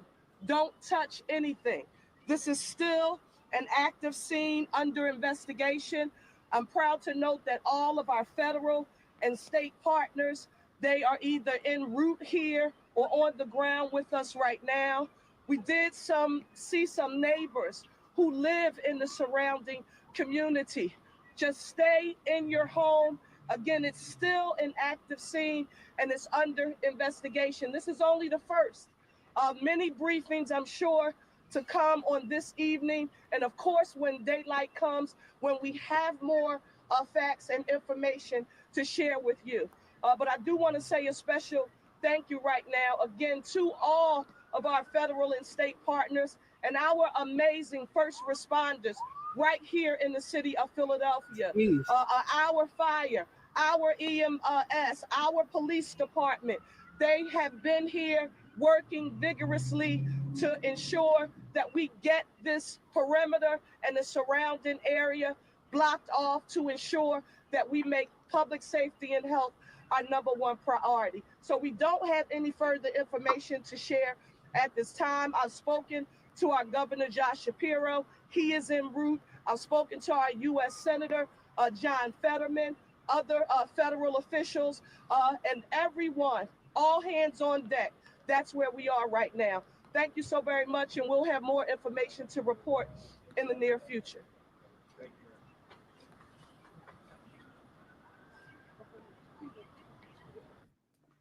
But so that did not look like a plane crash. It looked like a missile meter. What is going on? What is this? Tell me what we're live. So just tell me what you saw. I know you're really. Bath and Body Works, getting some stuff for me and my sister. Sorry, and out of nowhere, just everything just shook. I thought like the buildings fell or something. I look outside and then all you see is a huge explosion. Like I look outside and bam. See you guys, and this is gonna be like just like the day of the rapture. Like seriously, when Jesus comes back, because I mean he might come back, but the day is the day. You're not gonna know, and that's why people have to live a righteous life. Yeah, maybe some people say they think it's like they think it looks like a missile. I don't know. Who knows, Kevin? Who knows what is going on? But I'm like, all this right here, it really is teaching you, you got to live a righteous life, because you might just be going about, buy you some soap and some candles, and next thing you know, you ain't coming home. Okay? This is crazy. Live a righteous life. Live a righteous life, because you just never know. See all this fire, and I started shaking, and then I see a person running on fire, and it was just. So you saw a person on fire running, right? Yeah. Because I saw a video of that, but you actually saw that, right? So once again, are you running outside? Tell me what you're doing. I didn't know what to do. I was just there. I was just shook because it's like something crazy. You just see somebody on fire. Like that's something you see in a movie, but like you see it in person. It's just very like. Did you see what ended up happening to that person? Were they able to run? Were they able to put out the fire or get on the ground or anything? I lost sight of them, and I was also like shook because I seen that happen. It's just like, yeah. You see all that fire in such a heavily populated area. Like, what's going through your heart? Is your heart racing? What is going through? Like, there's just so much things going on because like I was just there like a minute to 2 minutes ago, right before, and then I walk in the store, and then. As soon as I walk in, maybe I was in there for 30, 40 seconds. You look behind and you see an explosion. It's like I was late, maybe by I made it after like 2 minutes. If I was 2 minutes late, I was like right there. So obviously you're grateful, you're thankful, because I've heard from other people that they could have been there. They could have just been, feet, yards away, and you're feeling that same emotion. Yeah, I was literally there. If I was 2 minutes late into that store, if I waited at a light or something, that could have been me right there. So it's very. Did you see the plane? Did you not like falling? Did you see pieces of the? What did you see? You saw the man on fire because I saw. But what did you see around him? Was it cars? Was it just him or her? It was just a lot going on. So I don't really remember. I don't like, I can just remember like the person on fire. It's just, I can't get that out of my head. So yeah. What's your name? Hasnain. Thank you for sharing. I appreciate that. So you just heard a first count right there. And I've seen stuff to back up what he said as well. So yeah, there's not much more to say after you hear his first person account, guys. He said these reporters are so insensitive. But seriously, like the man is traumatized. Like, what is this? What is this?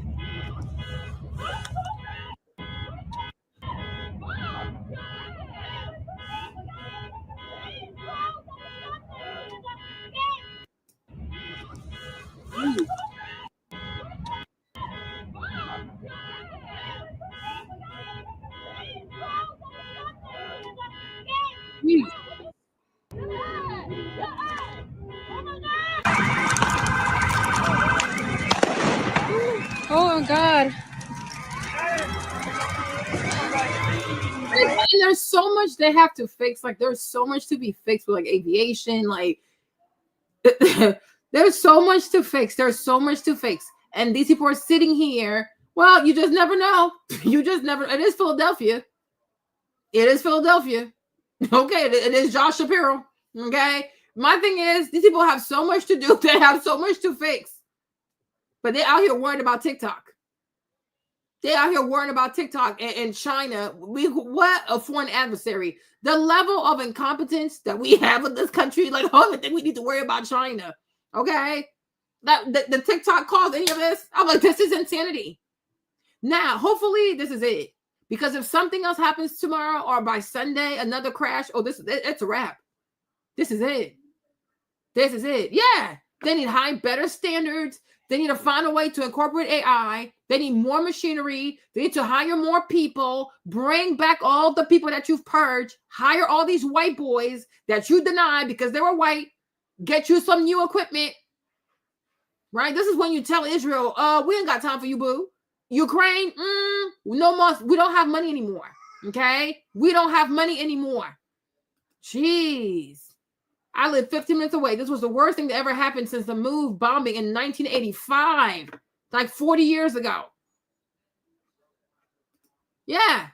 Out here worrying about TikTok, they're banned on TikTok and TikTok, foreign adversary, all the way to Supreme Court. When you people have bigger fish to fry, make it make sense. This level of incompetence, it's embarrassing. This is seriously embarrassing. This is crazy. What is it? It's like a war zone. Oh my God.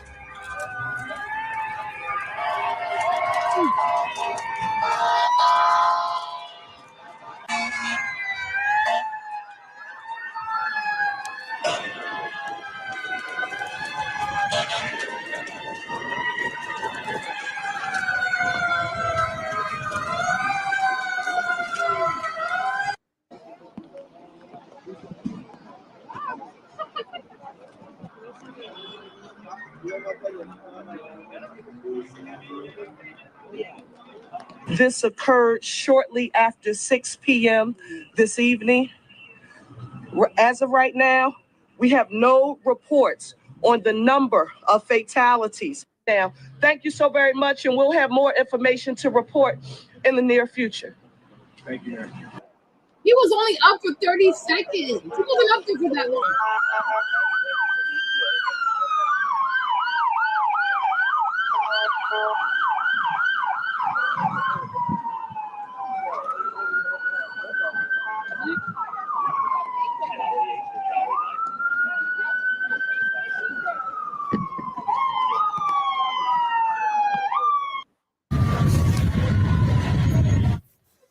We've been telling you about this throughout the broadcast. This is the scene in Philadelphia tonight after a small plane crashed near a shopping mall.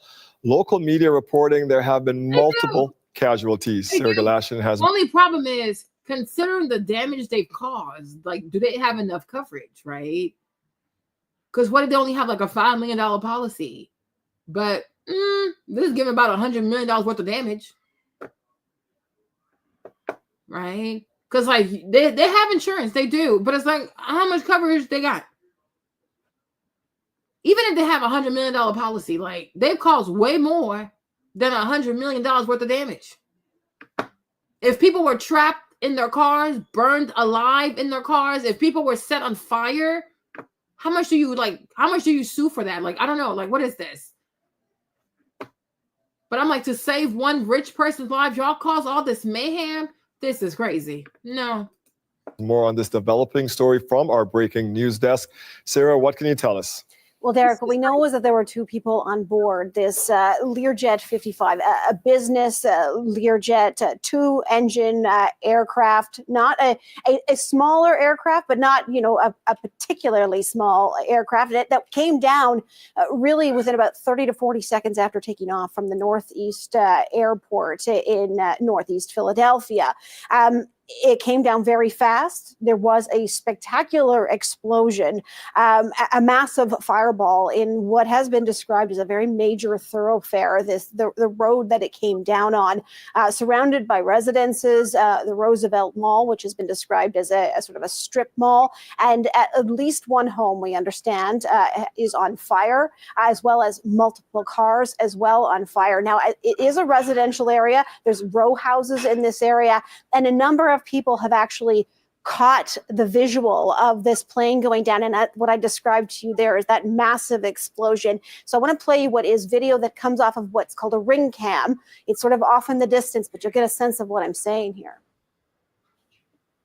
This is scary.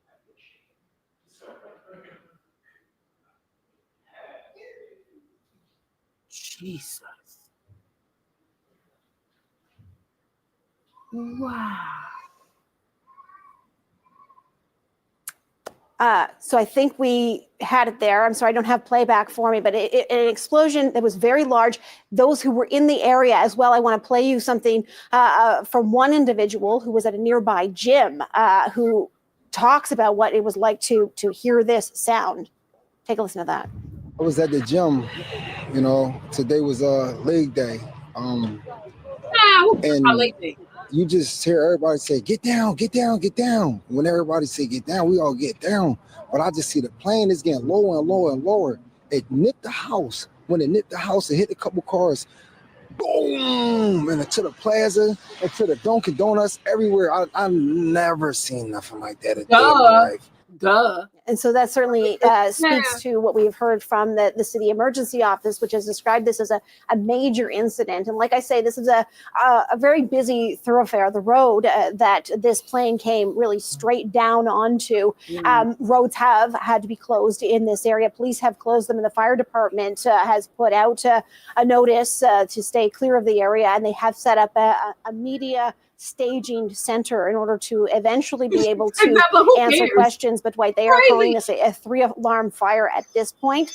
We don't know, as you said correctly, exactly how many casualties, but it would seem from the videos and the affiliate images coming to us that casualties are a likely possibility here. We continue to watch that media staging area to see what confirmation the fire department in Philadelphia might provide. They are calling this an all hands on deck event. Yeah, unfortunately, I think you're correct. There has been some loss of life there, it appears. And we were able to see that incredible video from that ring camera. Thank you for bringing it to us. Sarah Galashan in our Vancouver newsroom.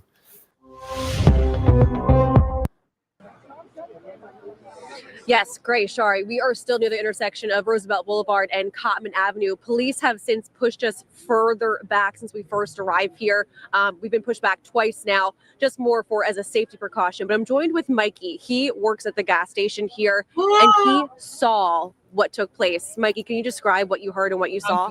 Yeah, so honestly, it was a big ball. I was standing right at the door, and it was a big ball of fire just flew into the sky, and the whole gas station started shaking. And like little debris and stuff was flying over there. So I tried to keep the door shut, not let customers out until the debris was gone. So nobody got hurt or anything. Once I seen the big ball of fire, I came outside, I walked straight down there, started seeing a bunch of plane pieces and it just honestly like a human foot or something. It was in a shoe still just on the side of the street. And we seen We seen the houses right here. They literally had caught on fire. The cops didn't even notice that at first. You know, they was trying to attend to where the cars was. It looked like it might have been a little bit of traffic in the street. So when the plane crashed, it literally every car was engulfed in flames, straight in a straight line. So when the cops came, we were trying to tell them, like, you know, the house is on fire. The house is on fire. So then they finally got a fire truck to go attend to that. But, you know, it's really tragic, and I just pray that everybody is safe, and, you know, I pray for everybody's family, everybody that's involved, and it's sad, it really is. I know we're all praying for anyone who may be involved, relatives, family, especially because we don't know the extent, the further damage of the casualtiness of this. Now, I know you said that you weren't necessarily in disbelief when this happened, but your adrenaline was pumping, that you took off to see if you could help anyone. All I wanted to do was help. If there was anything I could have did to assist and help them out, that's all I wanted to do. So like when I got over there, it just, the adrenaline was like rushing. Like was no fear, you know what I mean? Like I just was trying to help in any possible way. I'm a Pennsylvania state agent, so I just wanted to see if I could assist and help out in any way possible. But you know, the cops, they did a really great job. They locked it down, tried to push everybody back because it seemed like everybody was going towards the fire, which again, the fire, you could smell the jet fuel. And it was all black smoke around, so they was trying to push people back so that way they wasn't inhaling that, you know.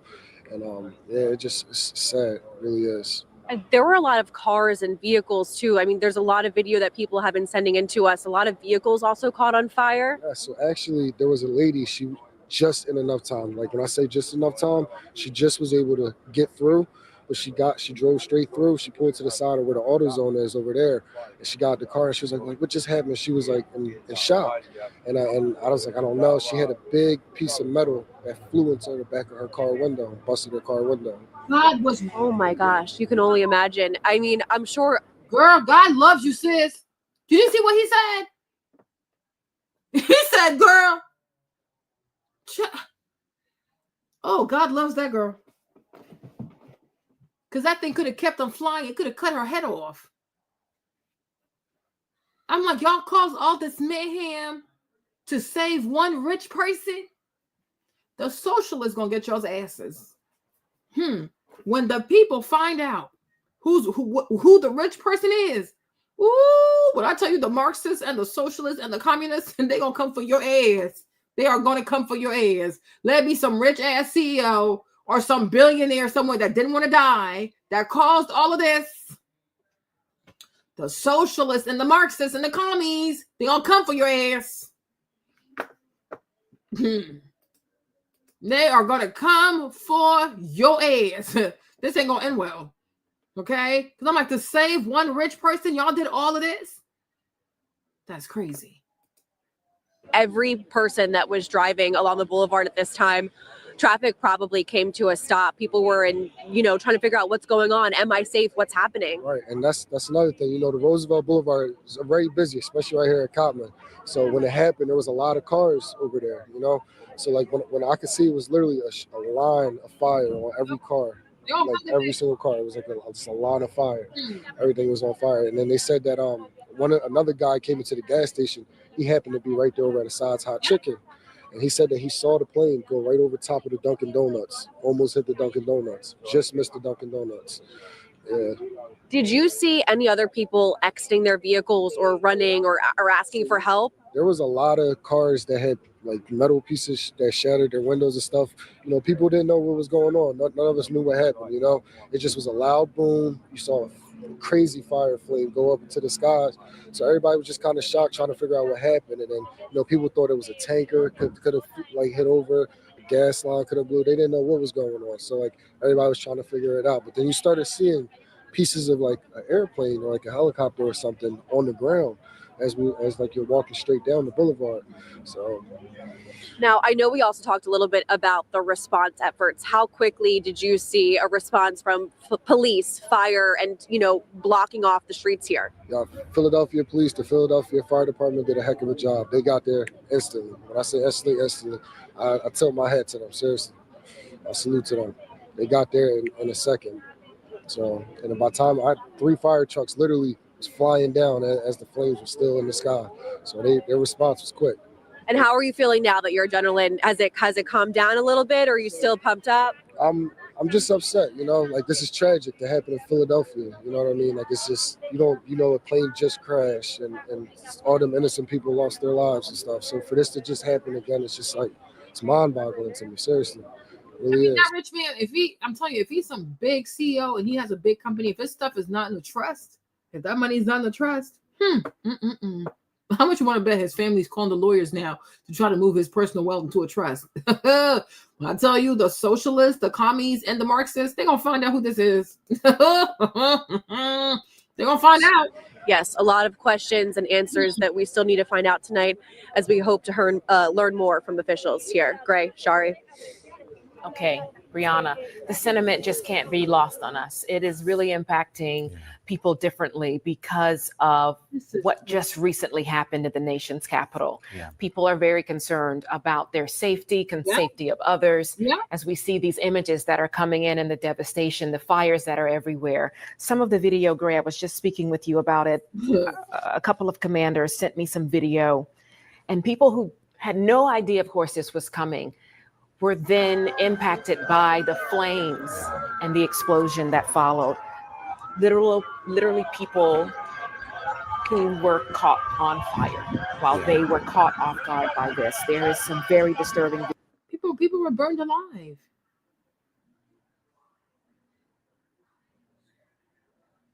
Somebody said, "Oh, this is another crash." Yeah. What's this one?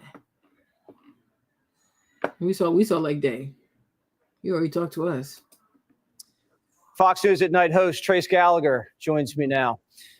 Trace, what are you learning about this plane and the reason it went down?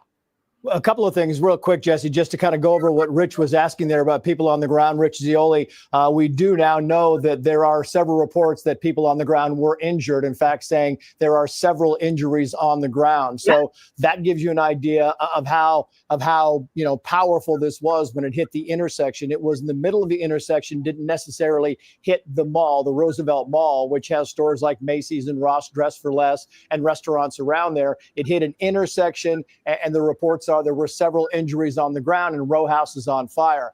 It's important also to note, Jesse, the weather, just so we have clarity on this, the weather at the time of the takeoff at 6:06, temperature was 49 degrees, light rain, some fog, and wind gusts of 30 miles per hour. There is nothing to indicate any trouble there. If you look now at the flight data, it shows that at 6:06, the plane took off and it disappeared from radar 30 seconds later, which is an indication that sometime between 25 and 30 seconds, something catastrophic happened, because as you look at the video, there appeared to be some type of flames, whether it was an engine, whether it was inside the plane, unclear. But before it hit the ground, there were some kind of flames. Again, we have two doctors, two pilots, a patient, and a family member. We keep hearing small plane, and it is a Learjet 55. So just so people know, it's 43 feet wide, it's 55 feet long. So it's not that small, difficult to fly. Most likely that was the man's wife. That was his wife, most likely, right? Because who else would have been on that plane with that man? I'm thinking it's a rich man and his wife, two doctors, right? That's four people. Pilot, co-pilot, and maybe some type of crew member. This is insanity. But this is also a plane owned by Jet Rescue, and people don't recognize that. To a little bit of context, the company is based in Mexico. It flew Baseball Hall of Famer David Ortiz to Boston after he was shot in the Dominican Republic back in 2019. And of course, this same company involved in transporting patients critically ill with COVID-19. One fascinating thing is that Fox 29 now reporting in Philadelphia that because it was a medical transport plane, this is interesting, that the Philadelphia police telling a reporter there outside of McDonald's at Cottman Avenue and Roosevelt Boulevard near where the plane crashed, there are pieces of the jet everywhere. But what's fascinating is a quarter of a mile away, Jesse, there is a medical oxygen tank that was found. And the speculation has been from pilots and other experts, maybe something happened. Maybe the configuration of this plane was, as you said at the top of your show, it was configured to be a flying ambulance, and there were oxygen tanks. And the possibility that one of those oxygen tanks may have leaked or exploded or something like that is now a very real possibility. And if you look at this, it was going to Springfield, Branson, Missouri, to be specific. That's the airport. And we don't know exactly how much fuel it had on, but they can carry up to 1,400 pounds. So this thing is a flying bomb, especially just taking off. That's why when you see the picture on the middle of your screen there and you see that explosion, this thing could be loaded down with fuel and very dangerous and very lethal to the buildings and the people around the area of the crash scene. And of course, Sean Duffy, as you said, Jesse, has. One thing is, they needed 1,400 pounds of fuel to make it to Missouri? And then that far.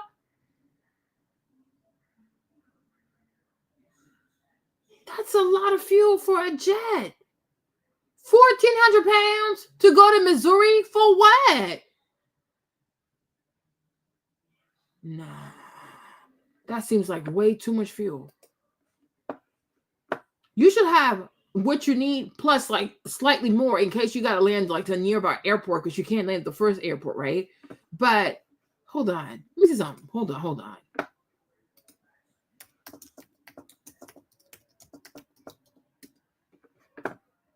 on. Wait a minute.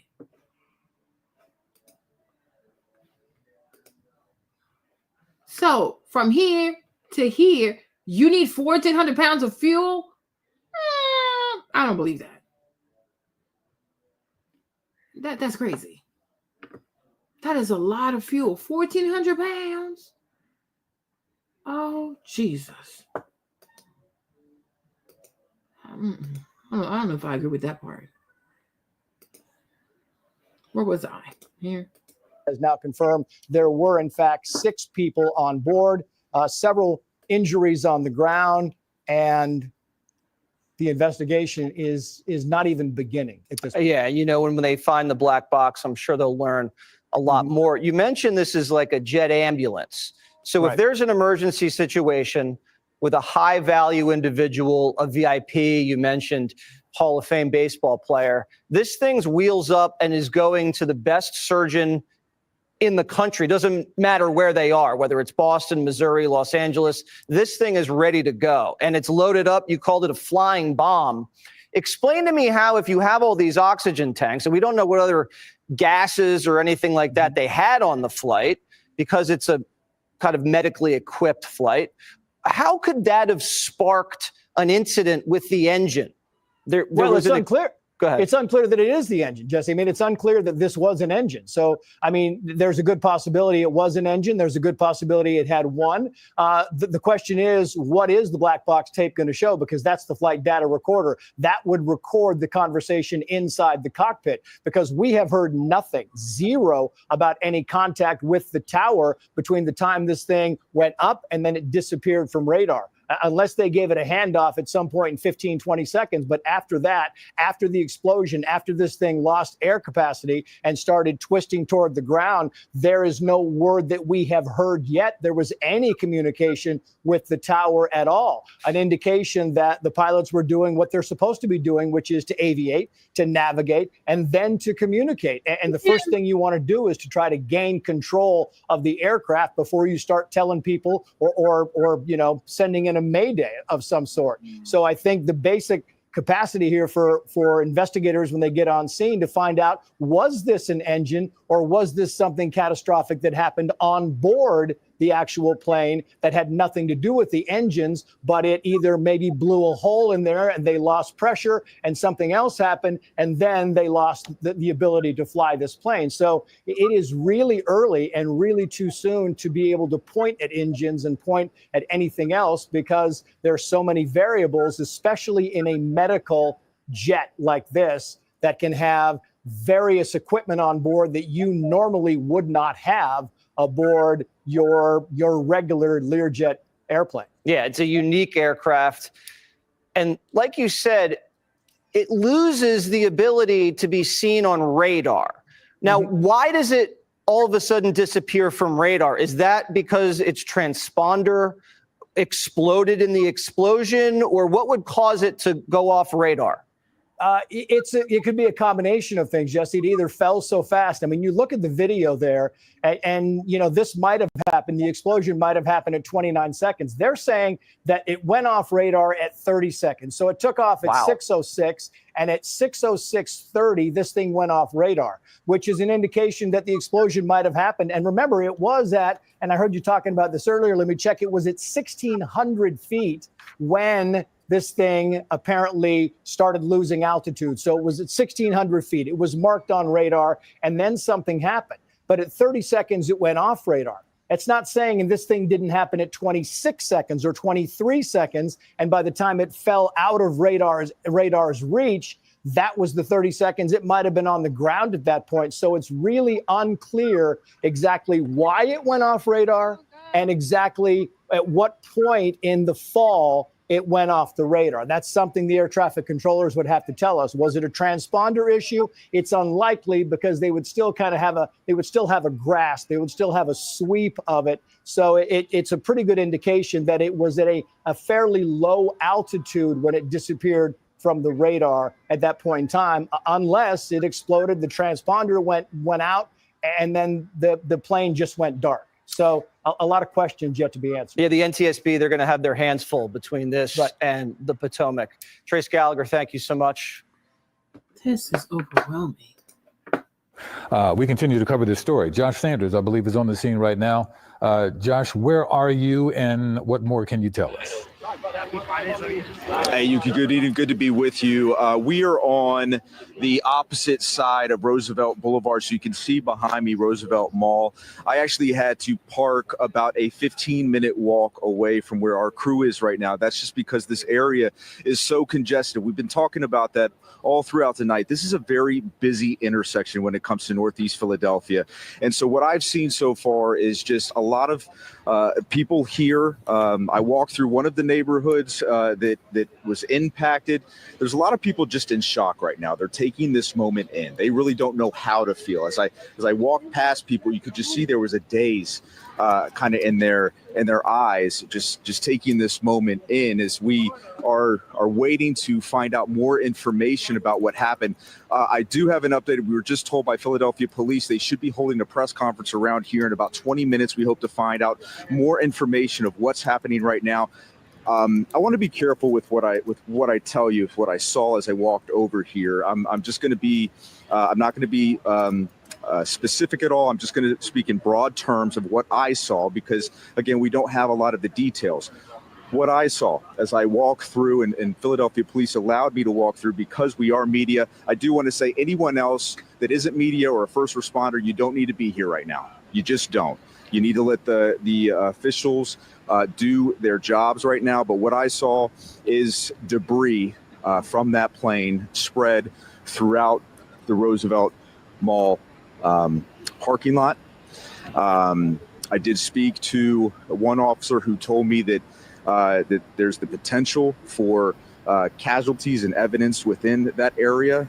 And so that's why right now investigators are doing what they're doing. First responders are here right now. I was able to see where the plane crashed, where one of those row homes were on fire. Obviously, a lot of engines there, a lot of first responders there as we continue to just gather information as to what happened. But I think right now the moment is very surreal for people. It's very shocking for people, especially in light of what took place in the nation's capital. This is something that feels very heavy for people here in Northeast Philadelphia and for our city. But again, in about 20 minutes, we should hear from law enforcement officials. They'll give us an update on what they can tell us and what we will, obviously tell those watching us right now. Hey, Josh, you said you saw the impact, or not the impact, but the point of impact. When you saw that, was it anywhere from our vantage point? It looked like it was behind one of the row homes near the mall. It's giving like a gas station got blown up. This is insane. Whoa. Could you tell if it hit a house or not, one of the row homes, or was it an open area, a parking lot in front of the mall? What could you see from your vantage point? What it looked like to me, Yuki, and I want to be careful because I don't want to say the wrong thing, but what it looked like from my vantage point was the crash area was in front of a group of row homes. There looked to be damage to one of the row homes. Oh, sorry, there was somebody yelling. There's damage to one of the row homes. It looked like that was a row home that was on fire. I know that there's a number of video out there right now on social media and going across social media platforms right now. Obviously, we're working hard to get video that we know is, a video of what happened. But again, here mentioned that they said the fire was put out. It probably was that row home because it did look like there was burnt areas on the row home and damage to this row home. But what I will say is I walked across, this was across the street from Roosevelt Mall. And you have a huge parking lot here. Ross, Dunkin' Donuts, stores here, a Macy's. I saw debris from the plane throughout the parking lot. Wow. So you can just imagine that, it probably 40 yards away where the potential of this plane coming down around this neighborhood. And then you had debris that flew 40, 50 yards into the Roosevelt Mall parking lot. And as we work to find out the number of casualties, of course, we know that there were 6 individuals on that aircraft heading to Missouri, a medical aircraft, a medical flight. We don't know what the casualties were on the ground. We're working to find out that information. It looks like we're about to have a press conference with the Philadelphia Police Department. So we're getting ready for that. Yeah. I'm going to put this microphone on the stand. Go ahead. And then we can take a listen, okay? You got it, Josh. We will definitely come back to you when it starts. But as you can see, the mayor should be there very soon, along with other officials from the city of Philadelphia to discuss the crash of this Learjet 55. Let's talk about it more right now. Go back out to the scene. I believe Carrie Corrado is standing by with more information. Carrie? Yuki, this is all hands on deck. Every police officer, every firefighter is here trying to help.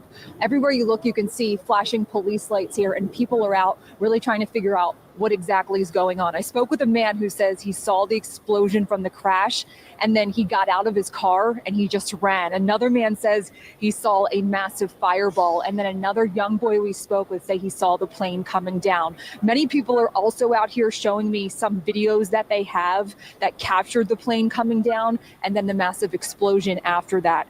So many people captured this on their Ring camera or on their cell phones. There's many witnesses accounts because many people live, work, and shop around here. People are everywhere. So are emergency responders, like I mentioned. Everywhere you look, you can see police running around trying to figure this all out. The entire area, though, traffic-wise, is gridlocked. Streets and roads are blocked off, and we were even rerouted all over the place. So it's very difficult to get around here if you live around here.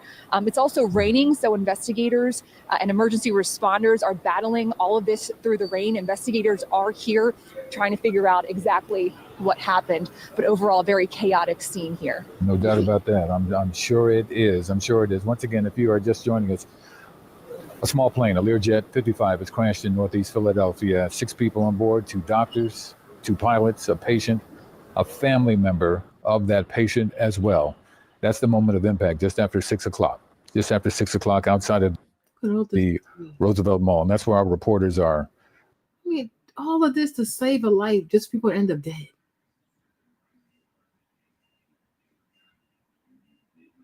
Wow, a piece of debris flew through the window of the country club dinner, which is 2+ city blocks away from the crash site. Oh my goodness. Area. Joining me now is Jimmy Weiss. Jimmy, you saw this entire event unfold. Pretty much. Some people sent me videos, but we were right here and we heard a loud explosion and then saw the aftermath of flames and smoke. Common sense dictated that I not get close to it. And then very quickly, just a cavalry of police and first responders, God bless them for going into harm's way And we heard that there was a like a medical transport. It was a couple doctors transporting a patient to like Memphis or somewhere, something with an M, or I'm not exactly sure, but that there might have been 6 people on board. And then we think it may have broken apart on above the mall, because there's plane parts in the mall parking lot, but then it hit like at Cottman and around Leonard Street. So you were over in this area, of course, a busy time of night. People are here getting dinner. That's what you were doing? Yeah, just walking around, figuring out where we might get something to eat. In the immediate aftermath, how soon before police started to arrive and people started calling 911? It seemed like within a minute you could hear sirens approaching, and then it just swarmed. They were just an immediate response. And Jimmy, in light of what just happened in Washington, D.C., all the people who were screaming, "Oh, defund the police, defund the police, defund the police."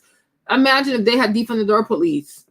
Okay, within minutes they had police out there, defund the police, as if all police does is arrest people. I'm like, What went through your mind immediately when you saw that plane go down? This is crazy. Well, you don't want to think you don't want to think the worst things, but obviously it's very concerning to have 2 aviation disasters so close together when we haven't had one really in quite some time. So it's concerning for sure. Yeah, absolutely. And you're with your family, is that correct? What did you guys do as soon as you saw the police starting to move in? We just kind of sat there with our jaw dropped. We started to inch a little closer, but then the police started cordoning everything off. So I didn't want to get too close because it just looked bad. And other people were running towards it, and too many cooks spoiled the broth. So I didn't need to be in the way. Now, if somebody is just joining us and did not hear the beginning of our interview, people are saying that it sounded just like a bomb was going off. Is that what it felt like to you? It felt like the ground shook, and you could hear it was a loud boom. It was startling for sure. Did people start running toward the scene? My understanding is that people were running toward to try to get video as opposed to running away from this scene. Yes, a lot of people did do that. I'm not that person, so I'm not taking videos. Like when I go to a concert, I want to hear the concert, not film the concert. So I just kind of stayed back, let everybody else take care of it, and let first responders, arrive and do their due diligence. I'm not looking for a second explosion. So once I hear one explosion, another one might come after it. So I have children, and they want me home tonight. And sadly, some people, won't have that luxury today. It's very sad. Jimmy, people who are not from this area, can you describe what this area is typically like right around dinner time and what kinds of people, how the traffic situation was? Because, of course, as this comes down, it leads to a major incident with fire after that explosion. And this is a very busy time of day. This is a pretty busy area. It's Cottman and Bustleton. It's, the Roosevelt Mall's been here my entire life. People are getting something to eat. They're shopping. There's a lot of restaurants. There's a lot of commerce here. So it's typically pretty busy either way, even with the weather. Yeah. Jimmy, thank you. I really appreciate your time, and I'm glad that you're safe. And thank you for sharing that with us.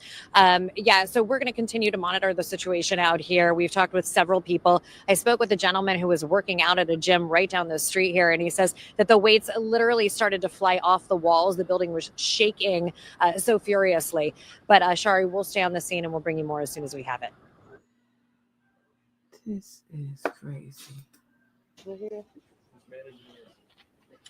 That's Josh Shapiro, the governor of the state. Want to thank you all again for joining us. I want to give a quick recap of the information we shared earlier, and then we will give you some additional facts. An aircraft went down in the vicinity of Roosevelt Mall on Cottman Avenue, and it did occur shortly after 6 p.m. Again, we have no reports on the number of fatalities, so we are asking everyone for their thoughts and prayers for all who may have been impacted and affected by this tragedy. Several dwellings and vehicles were also impacted, and so we are urging people, particularly those families who live in the surrounding area, to please stay home if possible. If you see any debris, and those who are conducting the investigations have repeated consistently, please do not touch anything because it is still an active investigation. Just call 911, please. if you see anything. Investigators and all of our federal, state, and local partners are working at the Samuel Fells High School located at 5500 Langdon Street. Samuel Fells High School, 5500 Langdon. Anyone has been impacted and you need shelter and support, it is readily available for you. In terms of our federal and state partners, I want to say a special thank you to the NTSB. They are here on site now.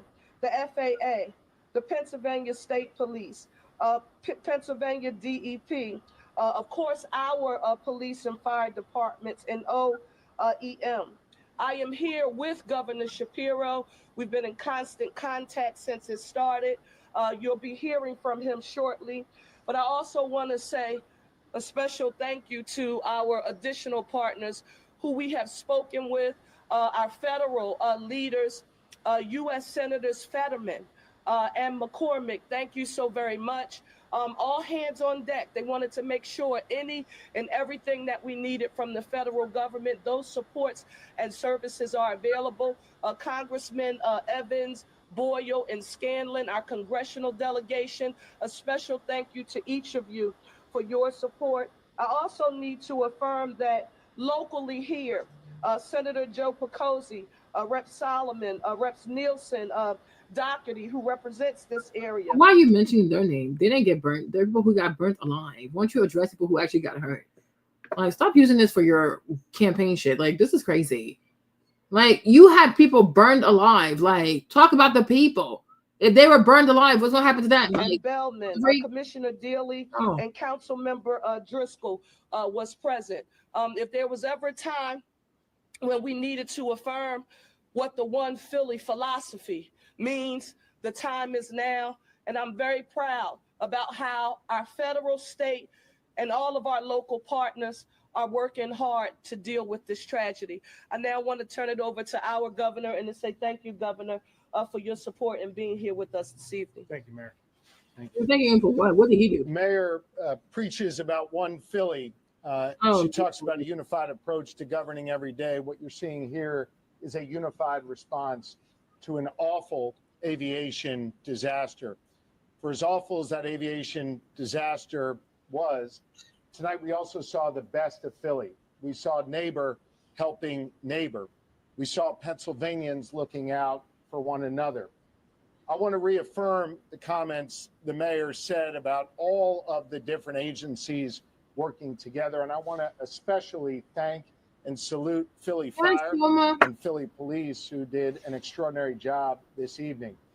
We know that there will be loss in this region, and we want to offer our thoughts and our serious prayers for those who are grieving at this moment. The mayor knows, and I want you all to know, that the Commonwealth of Pennsylvania stands firmly with our partners in the city. We have, at the request of Commissioner Bethel, 45 state troopers who are on the ground right here in Northeast Philly. We have 25 members of our PennDOT team who are here right now. We have members of the Pennsylvania Emergency Management Authority who are here, including our director, Randy Padfield, who joins me behind here. We also have members of DEP, the Department of Environmental Protection, who are here to make sure that any hazardous materials are addressed. And as you heard the mayor reference, we're joined by several state representatives and senators. I want to thank them. They will make sure that whatever is needed for this community gets to this community. I also spoke earlier this evening with the United States Secretary of Transportation, Secretary Duffy, who offered his full support to Northeast Philly. And as the mayor alluded to, he has dispatched 4 members of the FAA to Philly, and there are 4 members of NTSB on their way as well. We have all the resources that we need. And again, as the mayor always says, One Philly, we are unified in our approach to deal with this emergency. And again, I'll just end by sharing my prayers, the prayers of my wife, Lori, our First Lady, and on behalf of 13 million Pennsylvanians, we are all here for Northeast Philly tonight in this very, very difficult moment. Thank you, Mayor. Thank you all. When we have additional information to report, we will come back and give another briefing. But now we want to let our federal, state, and local partners do their jobs and go to work. We'll report back to you when we have more information. Thank you all so very much for your patience and understanding. A fiery explosion in northeast Philadelphia, right in the middle of Friday rush hour near a small but popular mall. Pennsylvania Governor Josh Shapiro confirming a small plane had crashed. Videos from the scene show burning debris and heavy black smoke. Our local station, NBC 10 Philadelphia, reporting at least 3 homes and multiple vehicles caught fire as a result of the crash. The explosion caught on doorbell cameras around the area.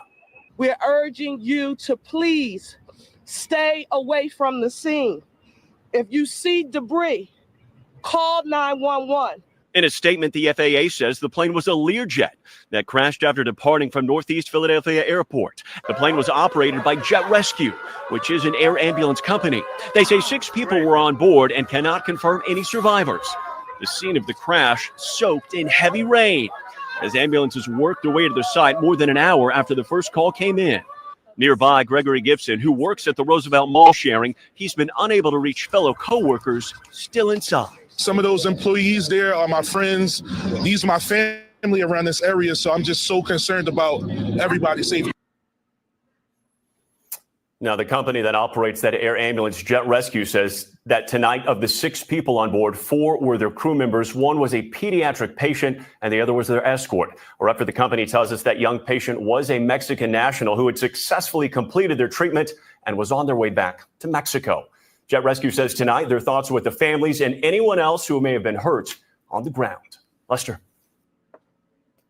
This is ridiculous.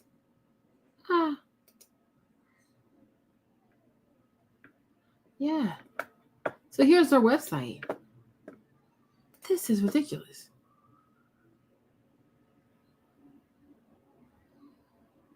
Wow.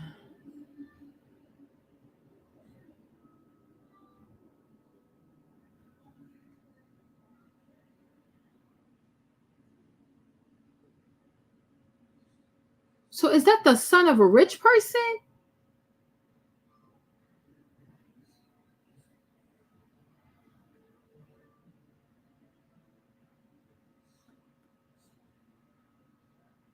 But how can a child travel with their escort? Like, the child didn't travel with the parent? This sounds like the child of a very, very rich person.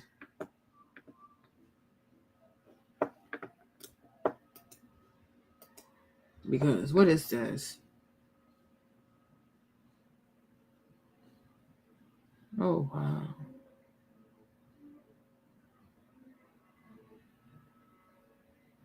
Learjet 60, mid-size. Learjet 35. Flight crew, captain, first officer, med crew, 1 ICU physician, 1 paramedic. Capacity, 1 intensive care patient, and 1 patient on the second stretcher.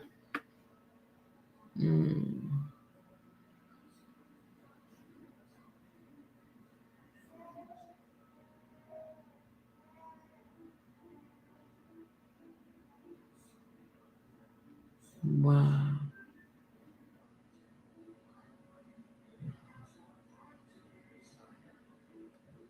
So my thing is, so is this company incorporated in Mexico? So can they even sue them? If they're not like, are they here locally? Child. This is crazy. This had to be the child of somebody extremely wealthy in Mexico. We need to find it. They're going to let us know.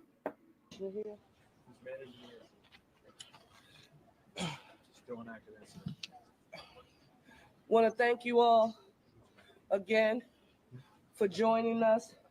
I want to give a quick recap of the information we shared earlier, and then we will give you some. Yeah, hey, Gray and Shari. We have received official word now from Jefferson Health. They are requesting all inquiries or information come through the mayor's press office. So there's already an effort to kind of coordinate how information is flowing through as few channels as possible, if not a singular channel. And of course, we just heard from the mayor in that press conference a short time ago. No update, no information right now on the number of fatalities or injuries, but I do continue to try and talk to sources gathering information. A short time ago, I was told a firefighter was having trouble breathing, taken to Jefferson Einstein, and now I'm learning that it's possible a 10-year-old child, a young child, brought here to Jefferson Torresdale, that's where I am, by the way, in pretty bad shape. Don't know if that means burns, don't know if that means some other kind of physical injury, but I am being told a child is among the injured being treated here at Jefferson Torresdale. You have to, again, think about, this crash and the debris field and how much of that area of Northeast Philadelphia was impacted. So I almost shudder to think once officials get a better handle on the situation and all those affected, the kind of numbers we may hear. But for now, that is the latest here outside the hospital. Leland Pender, Channel 6 Action News. This is crazy. This is insanity.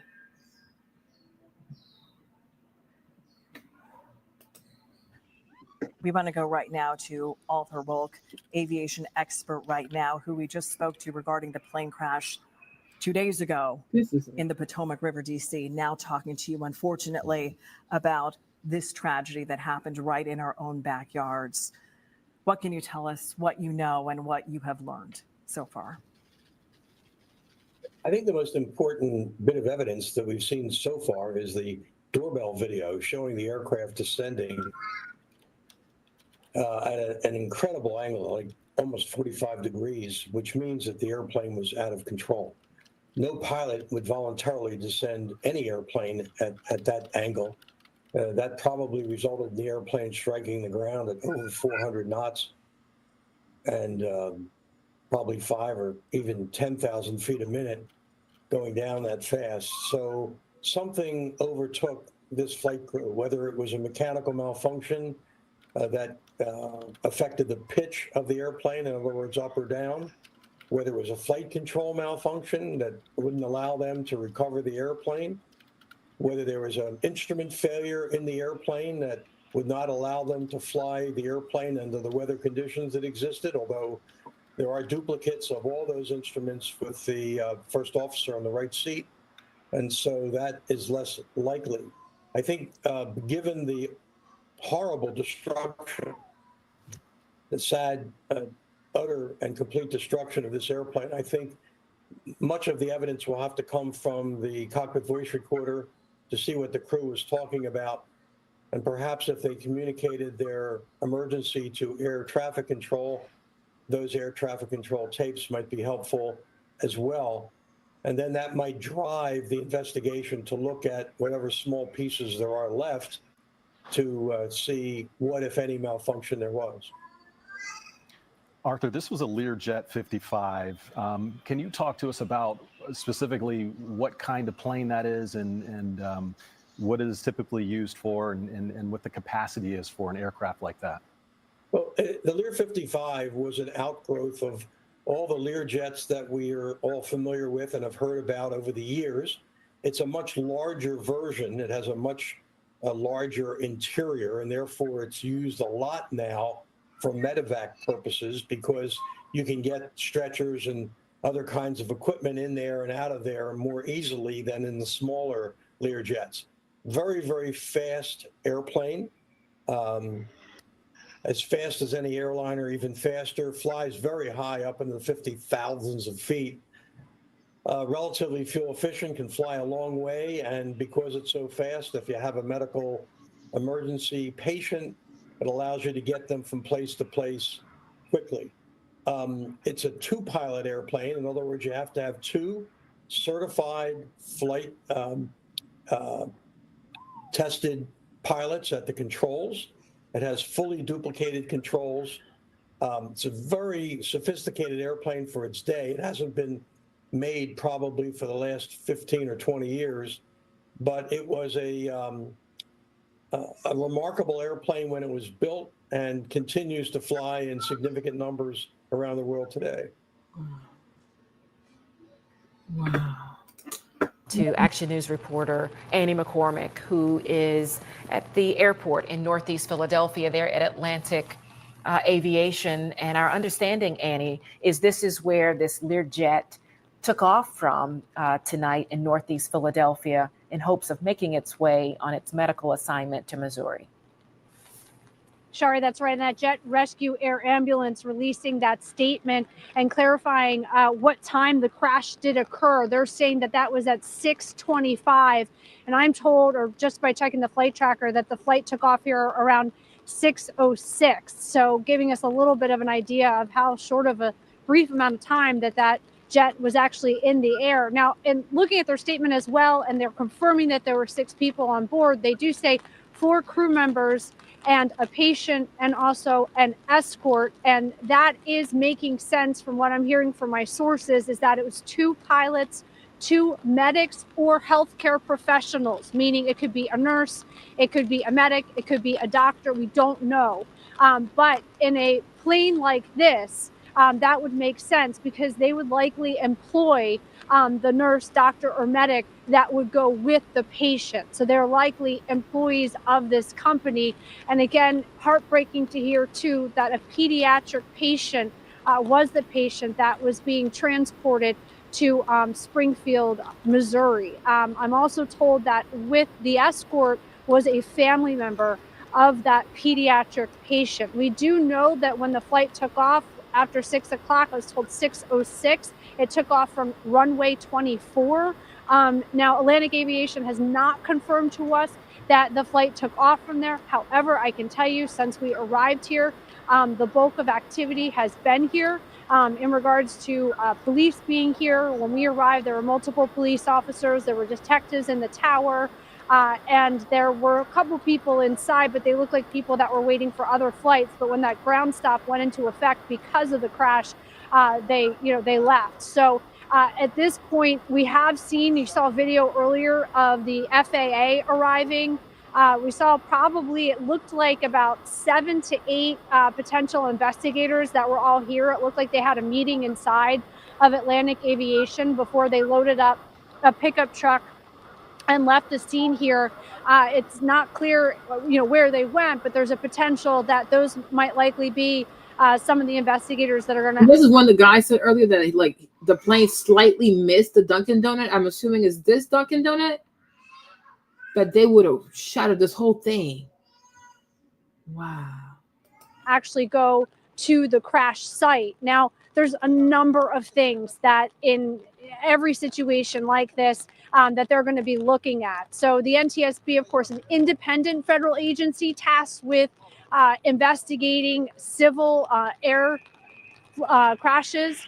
They will be, taking over, and the FAA here getting all of their ducks in a row and all of their people as they mobilize now to begin their investigation. And what's interesting is too, and so made such a difference, and some of the people I'm talking to about the level of catastrophe with this is, where this plane crashed, and the Boulevard and Cottman, rush hour, all of those lanes of traffic.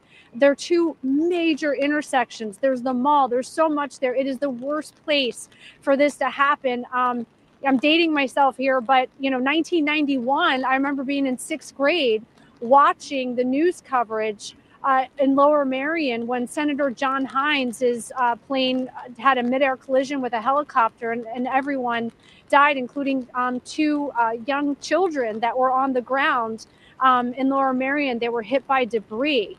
So, in our region, obviously that's a long time ago. But if you grew up here and you remember, that's something that, is etched in my memory as a young child. And that's really the only comparison that I can think of within recent years, or decades, in regards to, crashes of this level and the impact that it had, and also harming people on the ground as well. So, but one of the things too that I was told by people within the aviation community, because we were talking about weather conditions. It's been really foggy and rainy, and it was really foggy just before 6 p.m. And people in the aviation industry explained to me that there are special instruments for specific types of planes. It's on a wide spectrum. So, when you have Coast Guard officials that you're seeing in planes and they're going through all those crazy wind and rain and all that, it's because they have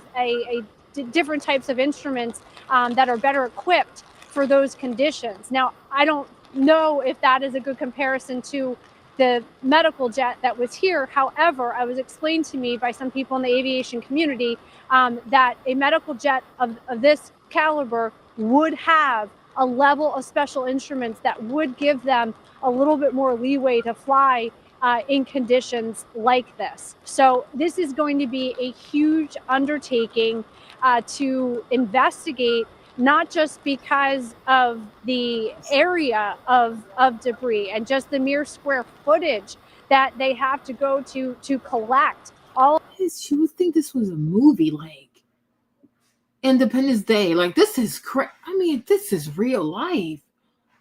Wow. Of the pieces of this plane. In the past, when we've covered crashes like this, it's been explained to us by the NTSB and the FAA about exactly what they do. They essentially get every single piece of the debris, they pack it up, they take it to another facility, and they essentially reconstruct it. And they're obviously looking at other factors too, but that's what they're going to do with all of that and put it together. I will tell you too that right now, initially, even within the first hour of this happening, they're also gathering important information. That includes final transmissions, final communication between the pilot and the tower. That's why when we got here, not only was there a police presence, but detectives, and I was told at least one federal investigator were in the tower. So it looks like that's where they start. They get those nuts and bolts down, and then they continue to gather and gather and gather. And we also knew too, again, that after this all happened, I'm told that there were a couple things that they were checking here. There was somebody checking the fuel, which I'm told is done throughout the day and throughout the night. They're always checking fuel, but one of the things they were looking for was potential of any water because of the rain. Not to say that that's the case. It's just something that they're looking into. So all of those types of factors are going to be really important in this case. I will tell you also that in regards to the activity, there was a sense of urgency when we started to see all of those investigators arrive. It doesn't appear that we've seen any family members or anybody that was connected to the people on the flight. It appeared to all be people that were part of the investigation or first responders. And when we went inside, Atlantic Aviation, not confirming anything at all, but in regards to the ground stop, we are told that the ground stop is specifically because of the crash and not because of the weather as well. Aren't you guys? I'm going to stop the live here because my head really, really hurts. We will resume this tomorrow because this is it's a lot. Yeah, it really doesn't make you want to travel. Like, it's a lot. It's a lot. But I'm like, if he successfully completed his treatment, why does he need to be on a Lear jet? Why he can't just take a commercial flight? I mean, this is crazy. This is frightening. It is really, really frightening. And they better pray there's no more crashes for the rest of the year, because if we have a crash next week, oh no, it's a wrap. We're going to take the bus and the train. That's about it. Or we're going to drive there. Because they need to get their stuff in order. Yeah. It's a lot. No, Lenny, I was about to go to sleep. I was kind of chilling. Then I turned on the TV. And I'm like, is that another crash? I'm like, oh my God, it's another crash in the same week? No. Okay, but a kayak. Is that a little commercial kayak? Okay. No. They better pray. They have no more plane crashes, because if there's one more plane crash, They're going to have to beg us to fly these planes, okay? Ticket price is going to go all the way down. We don't have time for this. Okay, exactly. We don't have and be a whole YouTuber, huh? My van life, okay? Hey guys, come with me. I don't want to die on a plane. But I'm like, this is crazy. This is really, really crazy. Prayers out to everybody. But I'm like, this is insane. If the child completed his treatment, why can't he just take a commercial flight back home? This is a lot. This is seriously overwhelming, you guys. All these families, all these people, I'm like, even the people who survived this, like seeing people burning alive, people trapped in their car, incinerated, people screaming, debris flying everywhere.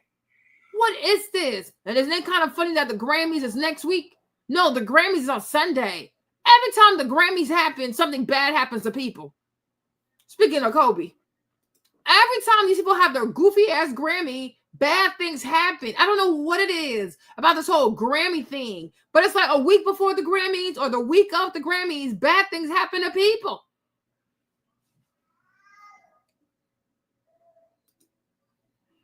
Because remember, Kobe died like around the Kobe, Whitney Houston, Nipsey Hussle.